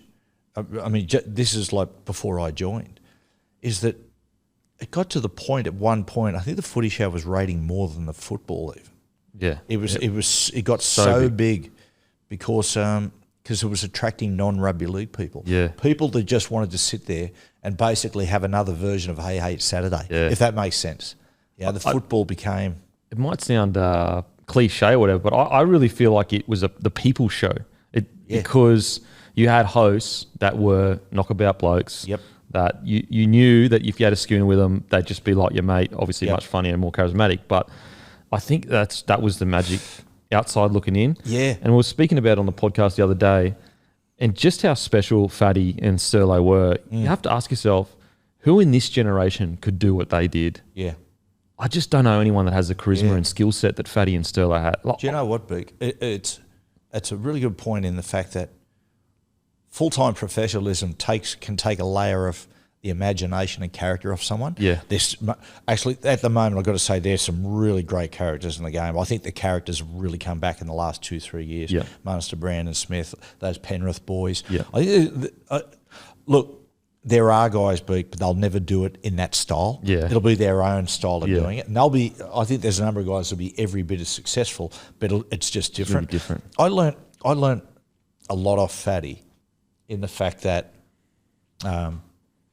like Fatty at the time was just about the only TV personality that wasn't using an auto cue. And they were like, and he was like, said to me, because they kept trying to force it on him. Yeah, I'm like, not doing it. And I said, what's the go with it, Fatty? And he said, it uses a different part of your brain. Yeah. So you're reading and all of a sudden then you've got to engage and then you're back reading. It's just not natural. And I've done the same thing. I do not use any audio cue whatsoever. I'll write notes down, and because I'll write them down, I remember them. But it's so true. And I think Fatty really highlighted that you don't need to come onto a show and get there and go, welcome everybody to round 19 of the National Rugby League Premiership. Now, it's just come on and do it. And I've learned a lot. Now, I'm acutely aware of what I'm good at and what I'm not good at. And the things that I'm not good at are long intros, long monologues. What I'm good for the show, and I think it's what people want these days. I won't go, welcome to the Matty Johns show. Wasn't that a wonderful game? And now coming forward over the course of the weekend, it's bullshit. Yeah. What I do, when the show opens, I say, welcome to the show, Fletch, Hindy and Gordy, and we're into the show. Yeah, absolutely. Because that's what I'm good at. If I try to do long monologues, I'll tie myself in knots. Yeah. Yeah, they were just so ahead of their time. Like, again, I don't think players nowadays understand to take the risks that they took and then obviously that you took. Like, you used to get peppered in the change room. Like, even when I was coming through, if you, even doing interviews with journos, sometimes you'd get peppered for it. Oh, yeah. It was the culture, wasn't it? When you get in there and you're do you know what though, Beak? And I've heard that. Like, Hindy always talks about Parramatta, the culture. You know, they get an interview and they just go, mate, what are you doing? You're on yourself and things like that. Or cut newspaper articles. Now, look what he's... Yeah. At Newcastle, it wasn't so much like that. Yeah, okay. It was up there.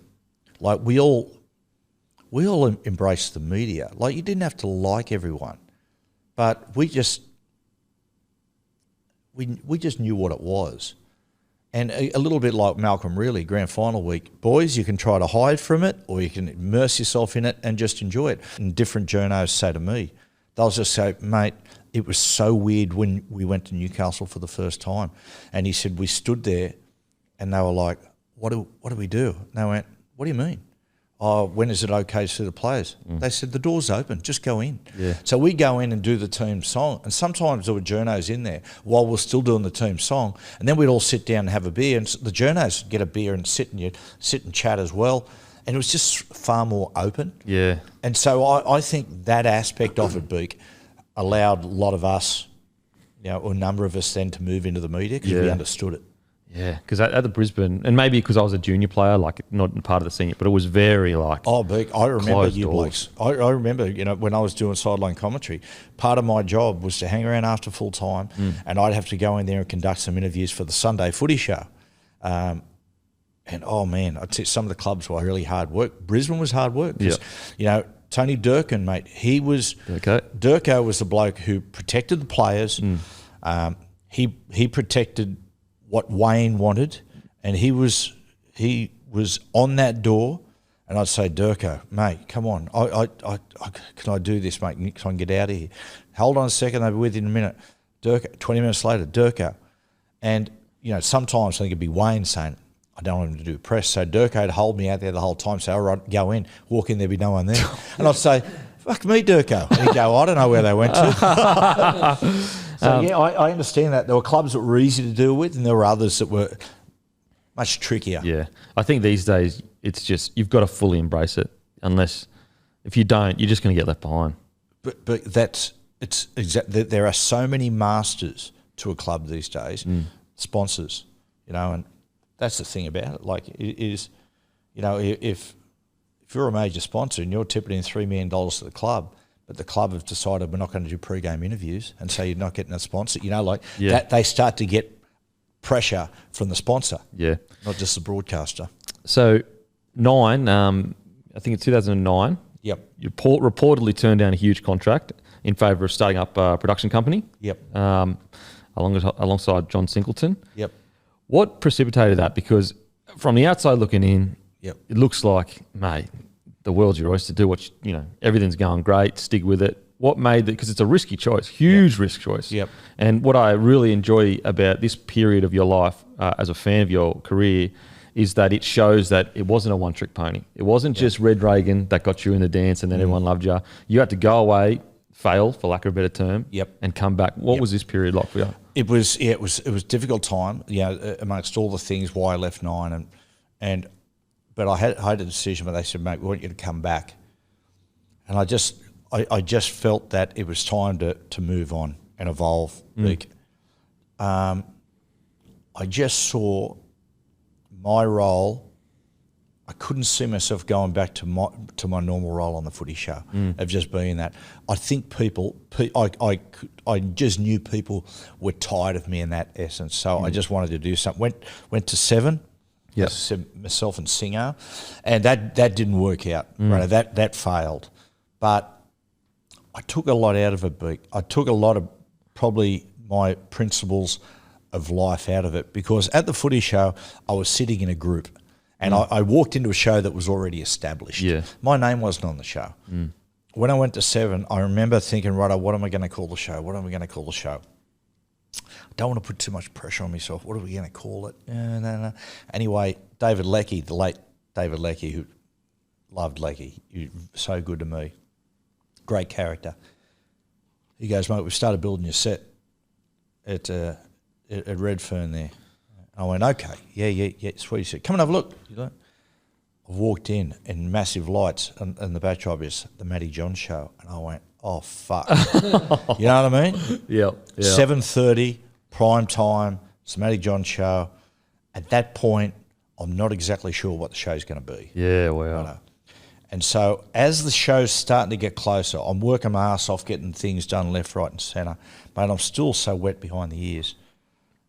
And then as it starts to get closer, I have this growing anxiety, Big. Growing anxiety. It's getting closer. It's like, I'm edging towards the cliff. And I'm going, right, okay. And I remember one day just going, I can't go in there. I don't know if I can leave the house. I was feeling that much pressure. Yeah, wow. And then I sit there and I thought to myself, righto, and it just dawned on me. I said, right, what is the likelihood that this is going to succeed? And my thought at that point was, I was thinking to myself, I don't think there's a great chance this is going to work. I think this, not so much going to end badly, but I made the decision there. I said to myself, I said, righto, if something happens to this show after 5 shows and they just axe it, can I live with that? And I went, yeah, I can. I'll get up in the morning, it'll be right, I'll just move on with life. Yeah. And once once I established that in myself, sweet. Yeah. Pressure was off because I just went and did the show then. Took a little while to get going. We did some good shows. It didn't work. It wasn't right. I look back now, but it was a really important thing to teach me how to handle pressure at that top end. Yeah. Is that, it doesn't, like, it's only television. If you get axed and you get embarrassed, you get up the next day and you just get on with things. Yeah. And that's always remained, as far as work's concerned, that's always remained my philosophy.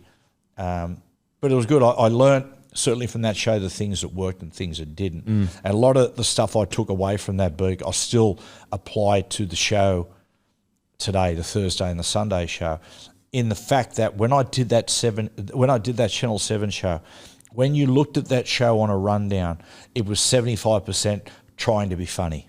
Yeah. Trying to be humour. 25% the football.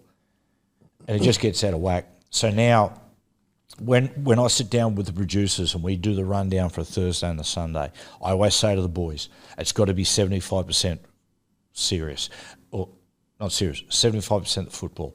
That if a person came along and looked at our rundown, would look and go, man, this is a pretty stale, serious kind of show. But when you got Fletch there, and you got Hindy, and you got Gordy, and you got all the nuances of how things work, it levels up. Yeah. It ends up being probably 60-40 with the fun stuff, funny stuff that just naturally happens. Yeah.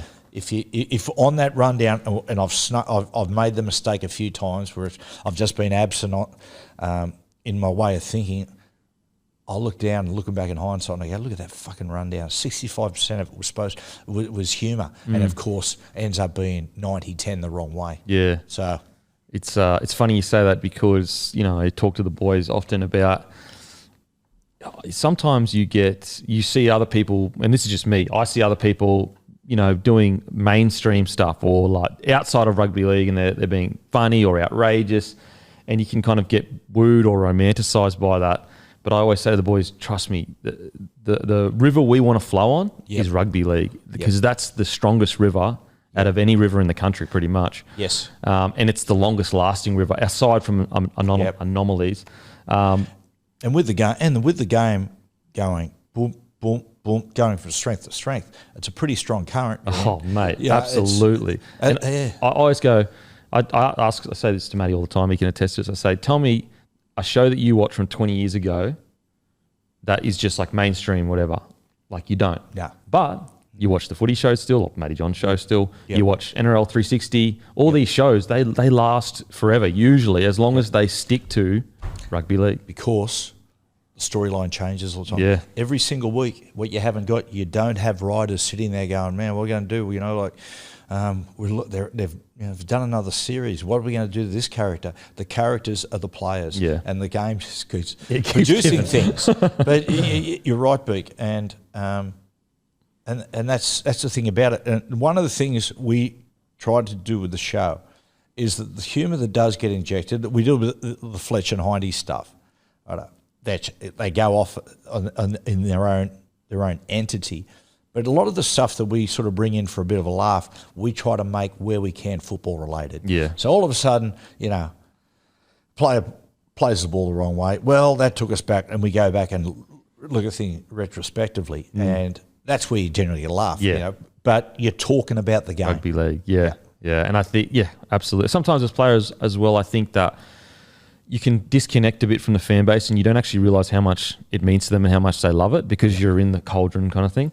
Just back to the show on 7, just to put that into context for people, we're talking about 7:30 prime time, a footy show on that time. I mean, that pressure, like that would be pressure enough for a normal person getting a 7:30 time slot, a newsreader or whatever. Yep. But you're taking a rugby league show, and also I'm assuming that you are aware that you're Channel 9 are watching. Everyone, there's people that want you to fail, want you to succeed, all that kind of stuff. Yeah, yep, you do, Beak. It was a lot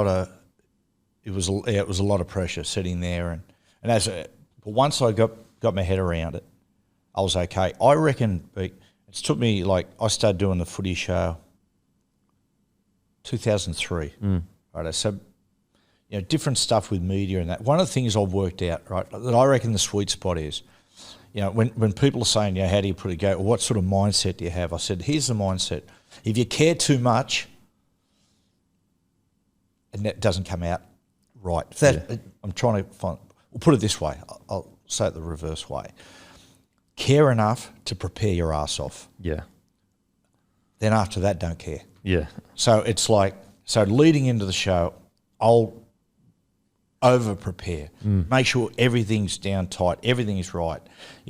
I'll get the rundown. I'll redo the rundown, write the rundown, make sure everything is tight, so that I get to sit out the green room with a beer with the boys, watching the football, having a beer, and I know everything's locked down, everything's fine, the preparation's done. Yeah. So that allows you, not care is the right, it's the wrong word, but it allows you to go out there and just be loosey-goosey, and because the dice has been rolled. You roll when you do your preparation, that's the dice, but you're throwing the dice once the preparation is done. And so, if you don't prepare well, you're out there and, you're sitting there before the show, you're going, Jesus Christ, I'm worrying about this and worrying about that. Just prepare well. Then after that, just go with it. So when did you get told that show's done, it's not working? So Singo's very, very clever. So Singo wrote in the contract, he said, the show has to be prime time, has to be 7:30, right?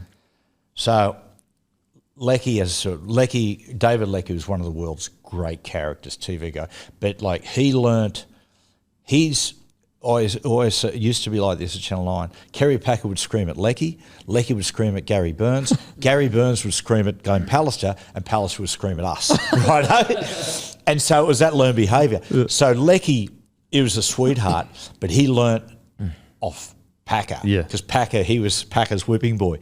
So he'd come in and he'd be really bombastic, but he'd go, oh, fucking here he is, Matty fucking Johns. Well, fucking whoop-de-doo. What do you got for us this week, funny guy? Fucking, did you see the ratings? And because I knew him, you'd laugh along. Or other people would be, holy fuck, Yeah.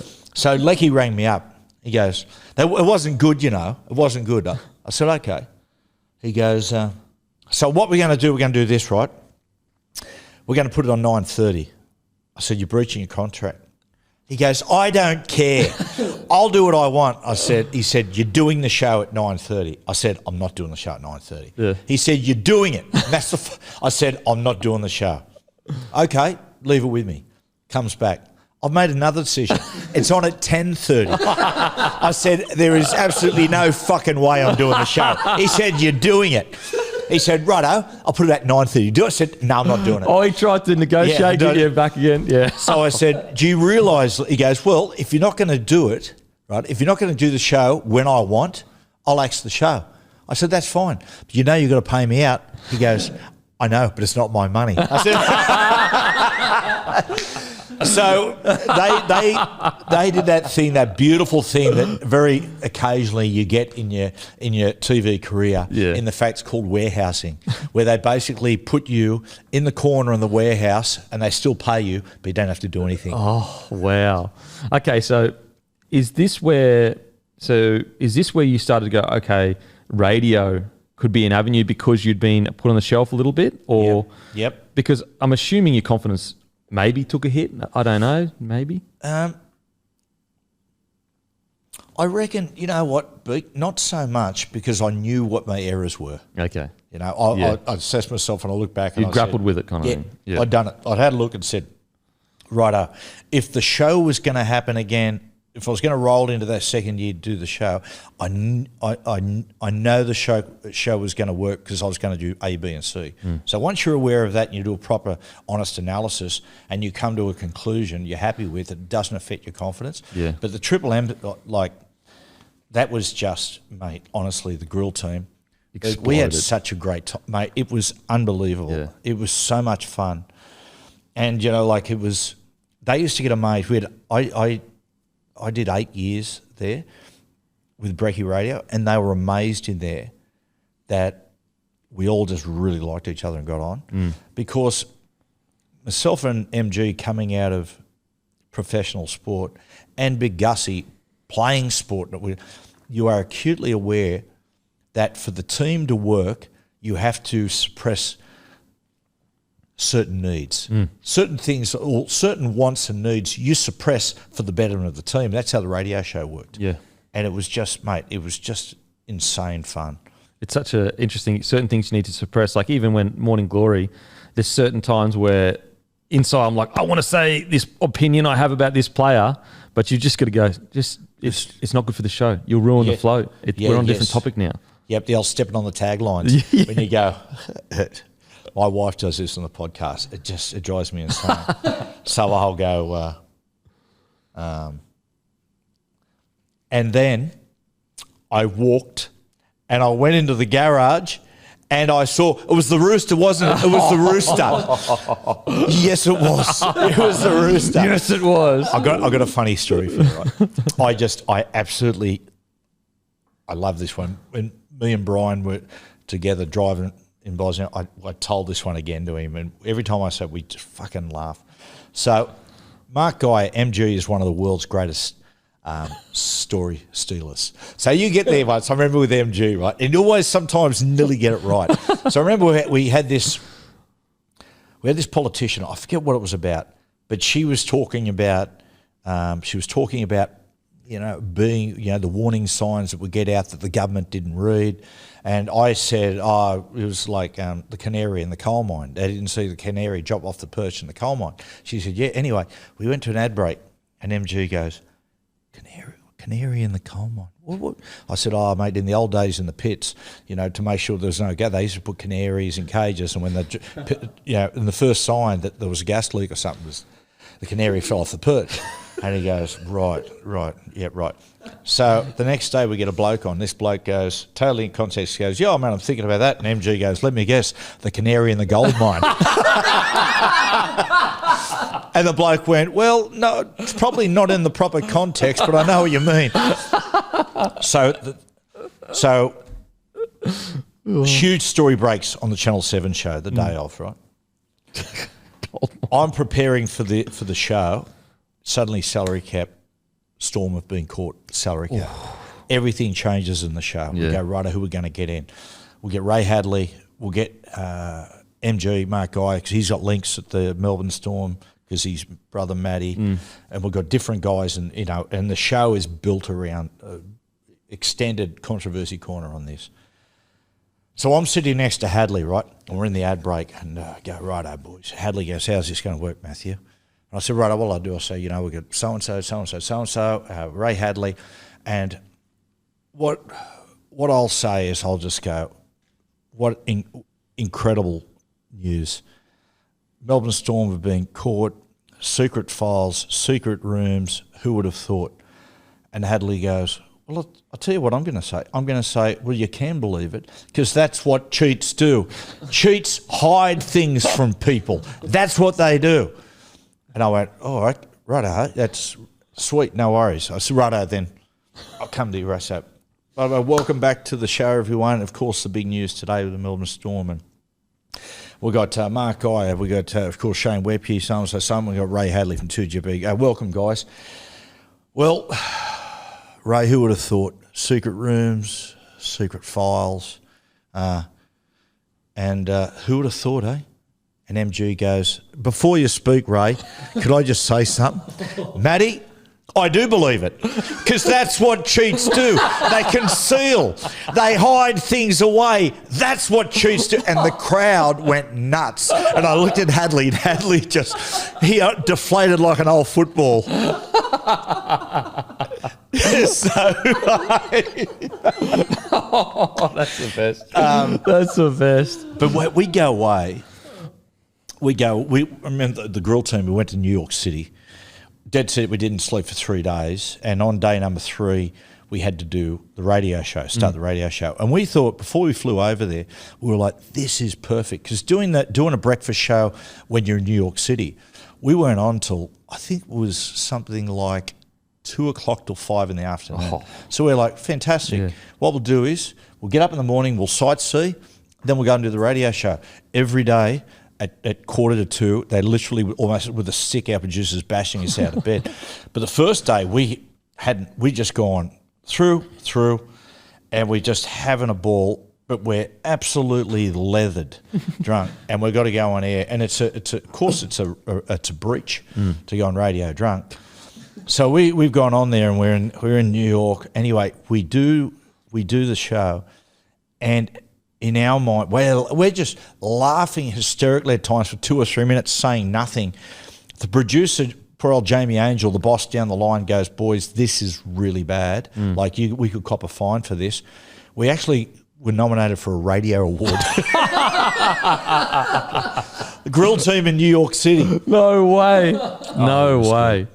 Far out. So, I mean, that's what I guess was so surprising that it wound up 2018. Yeah. Well, and we'll get back to starting the Matty Johns show on Fox as well, how that come about. But just with the radio show, I mean, even when I heard this news, I was like, it was it was massive. And no disrespect to anyone there now, and I'm sure they're doing well, but it hasn't reached the heights that you guys reached during that time. It just burns you out, Beak. Yeah. Doing eight years of breakfast radio. Initially, those first few years, it's getting out of bed at 3:30 in the morning to be in there at 4:15. We'd all go down, have a coffee, then go up there, plan the show for an hour and a half. Then, after the show, you're in for another couple of hours. Then, I said to Jamie Angel, I said, this is not sustainable. And the other thing about it too is, I said, we're hanging around for meetings afterwards. You get your good stories out on the streets. So we started to sort of negotiate and tinker with times. But then, I'm getting out of bed as opposed to 3:30, it's 4. Then the next year I'm getting out of bed at 4:30. By the end, I'd get out of bed about 5:15. I'd be able to have a shower, time around exactly to be in there 2 minutes to 6. Yeah, wow. And I was gone. My last year I got pneumonia twice. No I got way. really, really crook. My cholesterol levels through the roof. My lifestyle is just completely. It's really amazing. You hear stories all the time about, breakfast DJs and the amount of getting on the grog and all that sort of stuff. It is so true. There's something about getting up at that hour, and so oftentimes your workday's finished at 9, and then sometimes we go across after the show at 9:10 and be drinking schooners across the road at Scruffy Murphy's. No way. And you're just going, and because you've been up and you're buzzing. Yeah. So 8 years of that, it just become unsustainable. And worse than that, worse than the health and everything, was that I could see myself, I was at the very end and I was resenting going in there, and I could see that I was right on the cusp of shitting on every relationship that I built up. Yeah, okay. And I still had another year to run, but I went in there to the boss and I said, I'm done. I'm just done. I said, I won't be back next year. And why? Well, why was that? I'm exhausted, but also the fact that I can see already that I'm starting to destroy relationships. Because and that was a lot of that. We're all getting to that point. Yeah, because I think even MG said he struggled pretty big time with the timing and having to come in and that when he was doing MG was driving back, driving out for Penrith, and the drive in was okay, but then driving back to Penrith, you sit in traffic. My God. Spent a fortune on tolls. No wonder he's stealing stories. He had no time to think of it. I was the best. I've got some great MG stories. So 2012 though, you joined Fox Sports. Yep. Big decision because obviously Fox and Nine, they're competitors, and it's almost like it's almost like us versus them and all that kind of stuff. Even though I'm not really in either side, but it is. You can see the ratings. It's a natural progression of any kind of big business. But the decision to go to Fox, what convinced you to go to Fox? Again, it was like for me, it was again just another sort of evolving a little bit. When I met them, they were really good. News has always been really good to me. Always been. I've written for them and stuff. They've always been a really good supporter of me. I was over in what I was talking about, Nyíregyháza in eastern Hungary, and I was over there. I was over there and travelling around. I reckon we were over there for about 5 weeks, and I came back the day before I was on radio, and I get a text from Gary Burns, who Burnsy was my boss at Nine when I first started there, and he was running Fox Sports at the time. And he said, mate, have you got a problem with me? Are you too good to return my phone calls? And I went, and I rang him. I said, what are you talking about, Burnsy? I said, I've been away. And he goes, mate, I've been trying to get a hold of you. Anyway, I said, what's going on? He said, I want you to join Fox Sports. And I went and met with Gaz and Patrick Delaney. Patrick's been a really good supporter of mine. And it was the pitch of, what Patrick was saying. I said, well, why? And he said, I just sort of think that where Fox Sports are at the moment, with very magazine shows, very straight analysis, we need to tinker and change. And he outlined a few things, and we just went from there, and they've been great. And Steve Crawley, like you talk about people that are champion your cause, like Steve Crawley, I don't know why he's been so good to me. He used to tell me all the time that him and his mates used to drive up from the Central Coast and watch my dad play, and so I think there's a bit of stuff there. And Steve Crawley runs Fox Sports now? He runs Fox. And so Crawls, when he was at Channel 9 Crawls, he was the guy that said to me, you need light and shade. If you keep going with Reg, mate, your expiry date's going to close in pretty quickly. You're probably about 10 minutes to midnight now. Anyway, so when he came to Fox Sports as well, and we just continued that relationship. I've been really lucky. I've always had, and it's a blessing, I've always had really good bosses. Yeah. Like Crawls, Burnsy, Patrick, in the fact that they say, righto, we trust you, you go and do it. And it's the same, when we do that one show a week with Hutchie. Hutchie's never, ever, ever come to any of us and said, I don't think you can do that. Yeah. And some of the stuff we do can be a little bit... on the edge. Yeah. I mean, that famous segment, What's Up Joey's Nose? Which, it was that one. But I've never had an overbearing boss that's basically looking over your shoulder the whole time and trying to see what you're doing. So the Matty Johns show on Fox, it started just Sunday and then added the Thursday? I think it was, Beak. I think it was a Monday, first of all, a Monday show. Then and we go on. Now it's evolved into Sunday, Thursday. Because initially, what time were we doing? It was a Monday, and I went to Crawls and Patrick and said, listen, I reckon we should go 6 o'clock straight after the footy on the Sunday.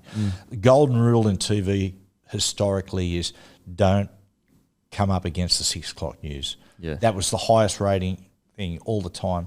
My point was this, I said, the world has changed. Like, by the time the 6 o'clock news comes around now, you're reading yesterday's newspaper. Yeah. That makes sense. So it's changed. And the 6 o'clock Sunday has been brilliant for us. It's been great. Yeah, wow.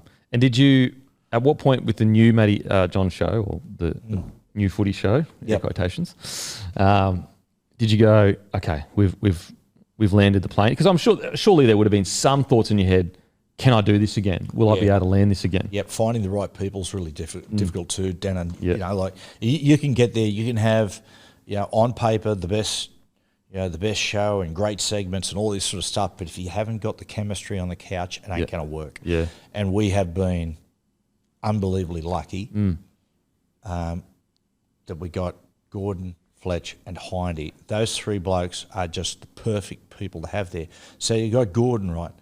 Gordon is really forthright with his opinion, very strong character, very digs his heels in, that's what he believes in, I'm not going to be budged. You got Fletch, who is just that funny. I don't think there's not many funnier people on the planet. He might be the greatest storyteller of all time. I reckon. He can make the most bland thing you've ever heard of sound like a fucking Lord of the Rings novel. And you know what? Me and you could say something and people would go, oh my God, cancel them. Immediately. Fletch says the same story. People go, that's pretty funny. Right? And then you got Hindy, right? Yeah. And Hindy, heel's not the right word, but Hindy is the perfect person to sit next to Fletch and in between, in the fact that, mate, Hindy is very, very funny in his own way, but he just plays the natural heel so well. Early on, when he was there and Fletcher take the piss out of him, I could see Hindy was like, where's this going? I've had this long career. I've had so much respect. And now I feel like Fletcher's just tearing it down bit by bit. But he's really embraced that role and he's fucking really good at it. And, that's a tough role to play. Yeah, absolutely. He goes and the funny stuff with Fletch, but then allows Fletcher space and, he'll cop the brunt of Fletch a little bit. Yeah. And people love him. You know, he's a great guy. And I'll tell you something, Beak. He is a warhorse. Yeah. Last year he had an operation with his knees, with his hip operation. He came in a few days after. I said to him, mate, you can't come on. You look absolutely horrendous. He said, I'll be okay. Did the show and didn't do the next 2 shows after. It knocked him around so bad. And even we did a shoot for Vegas the other day. He came in and he was about to go and get an X-ray for broken ribs. And, mate, every time he had to do something, he'd go, oh. But he did it. He got through. I mean, it reflects his playing career. It does. It does. I don't think people... I do think people realise, but some of the younger generation may not know how good Hindmarsh was. And the other thing about it too, Big, is that we have unbelievable people behind the scenes, like Leon Mitchell, Ben Hogarth, who you worked with the radio. I took him across the radio show to take him everywhere I go because, mate, he's just a genius. He's the MacGyver of just everything every day. Yeah. Benny, done. And the other one, we've got a young bloke there called Johnny Clegg. Yeah. Now, this is really important. Johnny's a really important guy for the show. Johnny's a Northern Englishman from Salford. Johnny's dad is Salford's historian. Johnny comes from an absolutely rugby league obsessed family. And so for him, he's come over here from Salford and suddenly he's executive producer of the show and he just loves it. And for him to sit down and source things, for him it's not a chore. He is nothing he would rather do. Yeah, wow. And that's part of the reason the show works. Yeah, I mean, it's just incredible how just nailed it for so long now. It's just, the fact that you can transcend different generations, it's.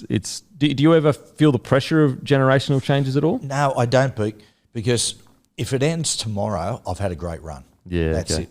This is I'm experiencing the icing on top of the cake now. Yeah, okay. And I heard Des say something the other day about the Titans, and he said about the Titans. They asked him about his thoughts, and he said, "I just can't wait for it." He said, "I don't need to coach.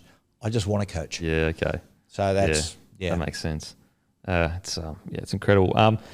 So what's as you said, it's the icing on the cake period of your life. Sound like we're about at your funeral. But what's the goal then? Because like when you've achieved kind of what you've achieved, and like there really isn't much more direction for you to go. Really isn't. But what is the goal for you?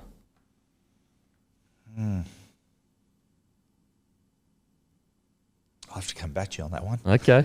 Morning Glory, Matty, Morning Glory next year. That's your sting. That's your sting. Do you know what, Beak? Like, I'm just at a really good point now that I just really enjoy. I enjoy what I do. Most of my life has been me putting excess pressure on myself by having these goals. Getting up, people. There's got to be a reason to get out of bed in the morning. I get all that. But to get out of bed every morning and have the absolute hunger and the desire to just, get after the day and do that, that's subsided heavily in me. Yeah. Just because I did it for so long. Did it as a player, had to do it in early years of doing TV, and now I just enjoy what I'm doing. Yeah. I just love it. You know, and that's what it is I don't have that. The fire hasn't completely gone out, but it's nowhere near what it was. I mean, how fortunate to be able to it's almost like you're doing the lap of honour every week for your career kind of thing. Yeah, it's great, and it's really good. Like, I'll see you today, you come, and this is the thing. I choose very carefully who I work with, really, because when you work with, it doesn't matter if you're building site or whatever. If you like the people you're working with, it's not a chore. Yeah. Oh, mate, 100%. Can attest to that, even at Bloke and that. It's especially the Morning Glory and even with Smithy, as I said, it doesn't feel like like when I say it doesn't feel like a job, it does not. It's not a job. No. I don't even see it as a job. No, that's right. You know, you get people sometimes like you see it all the time. There's that, you see it on a whole another level when you get Hollywood actors going, oh, woe is me. You don't know how tough my life is. This is really difficult. And it's interesting, there was that song, that band, haven't seen them for a while, Good Charlotte. Remember Good Charlotte, yeah. It's funny, I interviewed, they came into Triple M a few times, real sweethearts, nice blokes. And I asked Benji Madden, I asked him the point once, I said, you guys wrote a song called Lifestyles of the Rich and Famous. They're always complaining. And I said, how do you have the discipline not to become that person? Yeah. You know what I mean? Yeah, absolutely. Where these two blokes that have been given this amazing opportunity, this amazing career, how don't you become that person that's resentful and fans? And he said, it's a discipline. Yeah. And I suppose that's right. But, you know, I see it a lot like Beak. You know, I'll go out socially. Of course, you've been a player for a long stretch, and now you're doing what you're doing now. You get a lot of people come up and want to have a chat. I love it. I just think it is such a blessing. Yeah. It's good, you know, walking past a building site, and the bloke comes and said, hey, Matty, what about this? You know? What about my Panthers? And we're going to go for like, I absolutely love that. I do not understand, you know, people when they just go, oh, mate, listen, do you mind? Like even people sometimes, I can be eating, someone come up, g'day, Matty, how you going? What's the effort? Just put the knife and fork down, have a chat. You know, it's not an effort in any way, shape or form. I've seen it once. I remember once there was a famous Hollywood star. Anyway, I went, I was having lunch with a mate of mine. He was the guy, he was a doctor. He operated on Trish when she had breast cancer, right? He's a cancer surgeon. So I went up and I said to this person, I said, look, excuse me, I don't want to bother you. They weren't eating. I said, I've got a guy here at the table and he's cancer surgeon. He's saved my wife's life. He's done that to a lot of people. He saw you and he loves you. Would you mind? No, I don't. No. I said, well, what? And no. Oh, my. This is my day off.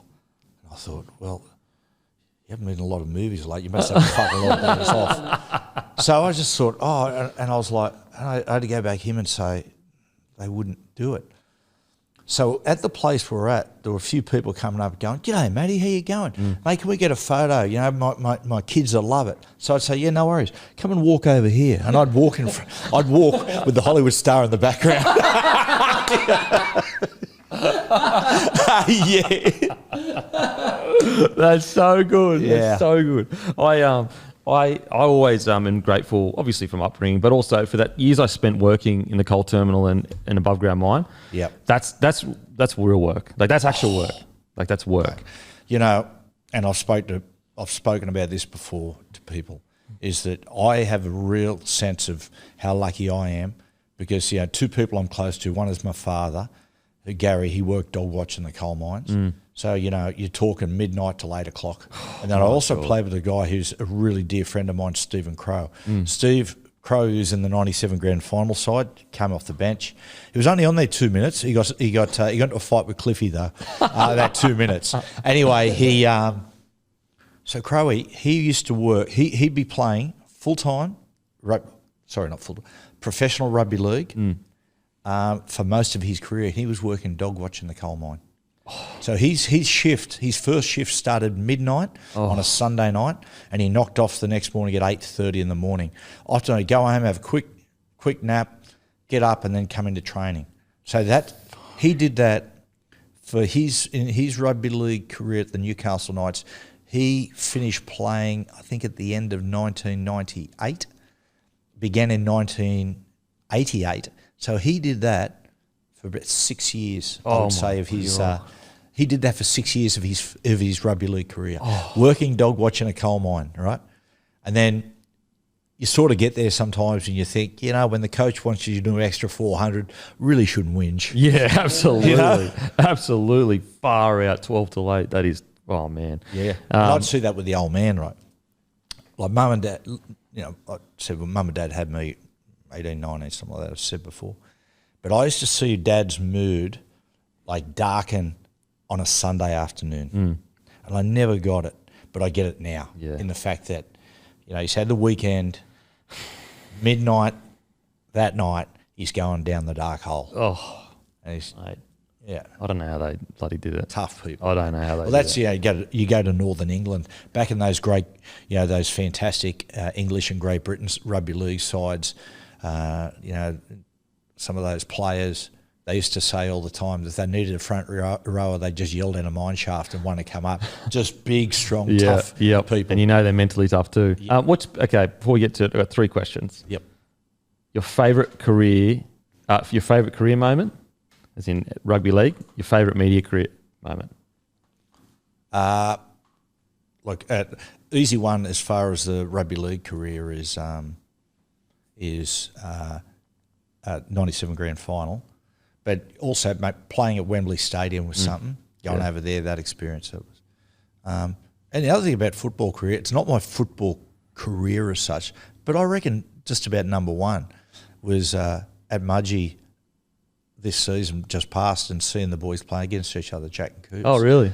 That was surreal. That was amazing. And it was funny, like my grandmother came from, my mother's side of the family from Mudgee, so to go there and it's funny, that day people are coming up to me going, oh, well, who you going for, mate? And I'd say, well, I'll tell you something. I've had a look at the script. It's going to go to Golden Point and it'll end up a draw after Golden Point. I was saying that to people. And it ended up a 34-all draw. It's amazing. Absolutely amazing. Phenomenal. I didn't even think of that from your perspective. And what? So that is the footy gods at play if I've ever seen. But and I think that day sort of typified, it actually, people resonate with people who have got 2 children. It typified being a parent that day in the fact that Jack had a great game, had a blinder, and Cooper had a good first half but a poor second half. So they both come off the field together and one's like that and the other bloke's a bit like, and you're going, mate, well done. Mate, you didn't play too bad, It is always the way,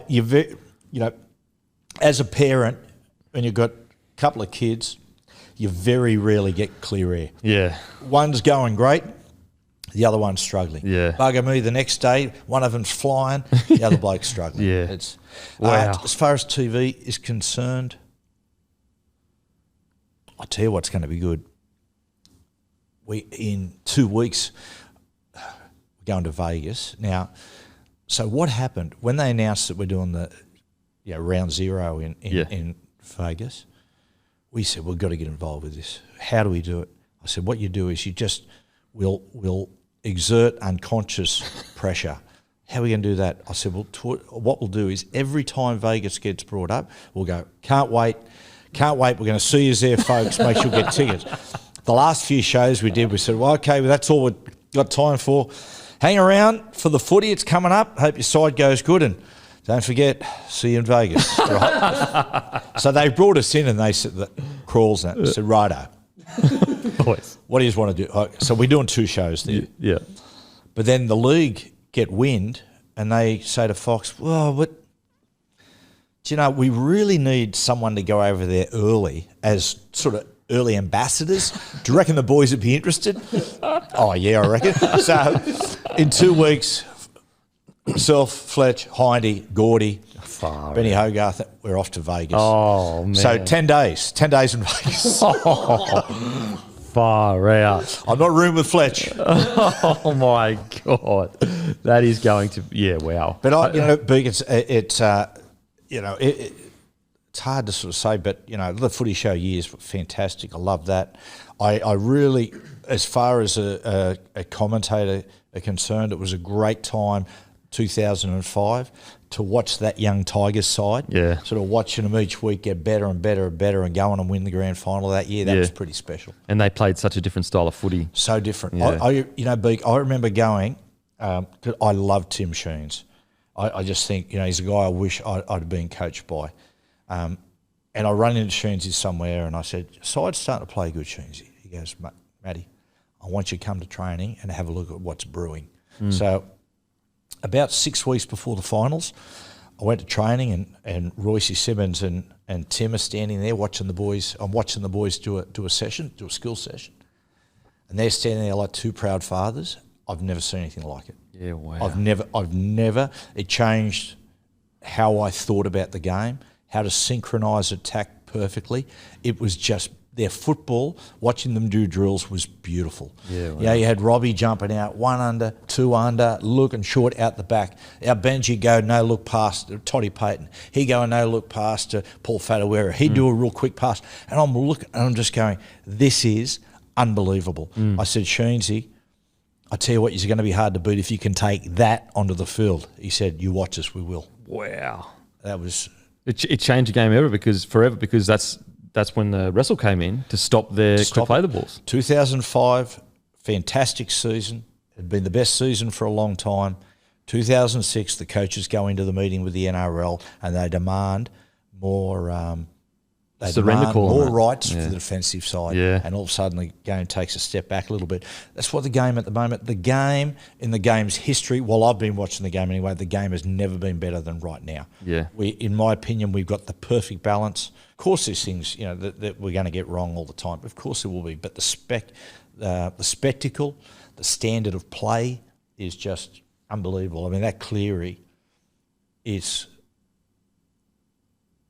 oh my goodness, that last 17 minutes, to self-correct himself, Beak, because it's, in my opinion, it's the best 17 minutes of a player under pressure of all time that I've ever seen. But also what makes it more amazing is up until that 17 minute, he was struggling. Yeah. In fact, when, might have been Mann went through him at one point, I said to, or it might have been Reece Walsh, I turned to one of the boys and I said, fucking hell, Nathan's off his game. What's going on? And then suddenly, bang, just spins it, turns it around. It was incredible. I was at the game, and defensively, there was argument at 20 minutes to go. You could say he cost them the game defensively. Yeah, like he was struggling, and he tried to shoot out on Reece Walsh, and Reece Walsh just went bang, thanks for coming. Then hits for Ezra Mam. Ezra Mam, obviously, I think he gassed someone earlier, but I think Cleary was in the picture. But just to turn it around, it's almost like he went off the field for a half-time speech and came back on a different bloke. And I really think, and this is like really early days, and I know it's stupid to say this, but there's got to be some discussion about Cleary to 6 for New South Wales, because I think he played 6 in that last 20 minutes. Very interesting you say that, Beak, because the bloke who has never received the credit he deserved was Jack Cogger. Yeah. Right. Yeah. You can see Jerome, that shoulder, as opposed to the semi-final, the shoulder was really weighing on it. You'd see that. You'd see little bits like, he'd skip, and as you get hit, you could see him just turn a little bit and protect the shoulder. And so if you're protecting your shoulder, it makes it very hard to play gun barrel straight when you're ball playing, because they're going to whack you.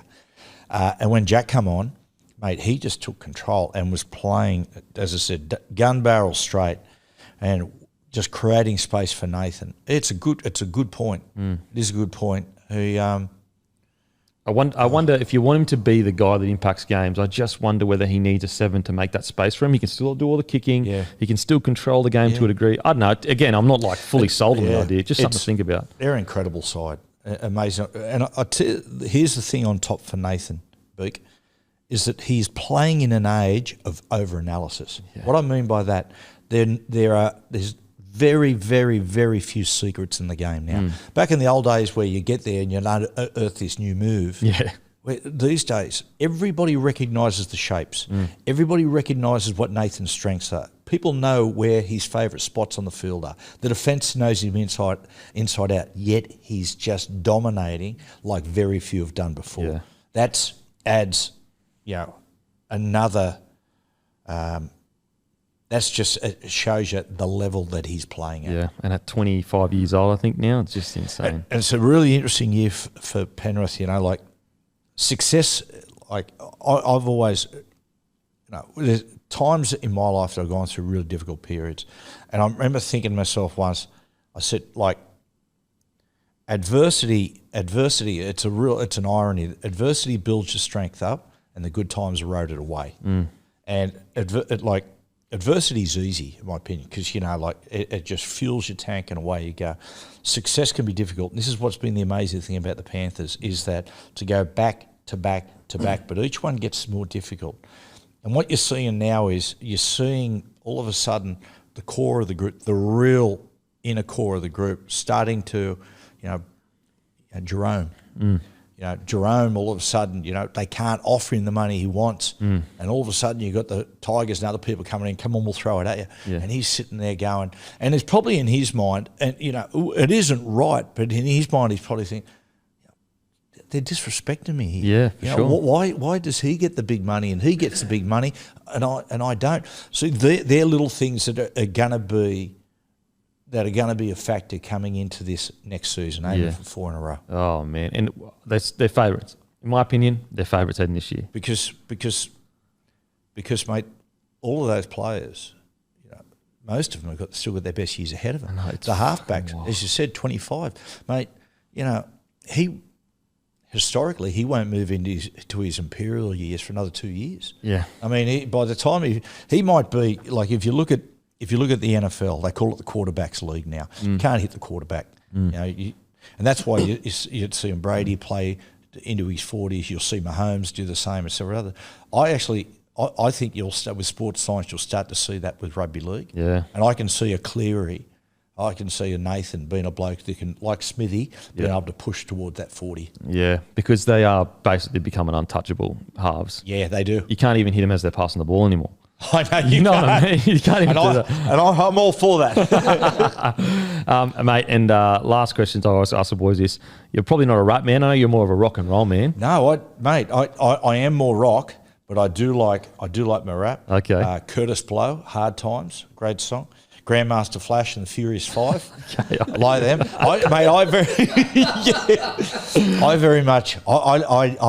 Growing up, when rap really hit in the early 80s, me and my mates at Cessnock, we had a breakdancing troupe called the Street Beaters. Unfortunately, we beat nobody. Yes. Favourite rapper of all time then? Or musician? Favourite rapper of all time? I do like Grandmaster Flash. Yeah. Mate, The Message and White Lines. I like that. I do like Curtis Blow too. And greatest rocker of all time. Look, I love my Northern English music. So Oasis, Liam and Noel Gallagher. I love the Happy Mondays, that Acid House with Shaun Ryder. I'm an English music man all the way. Okay, and favourite movie of all time?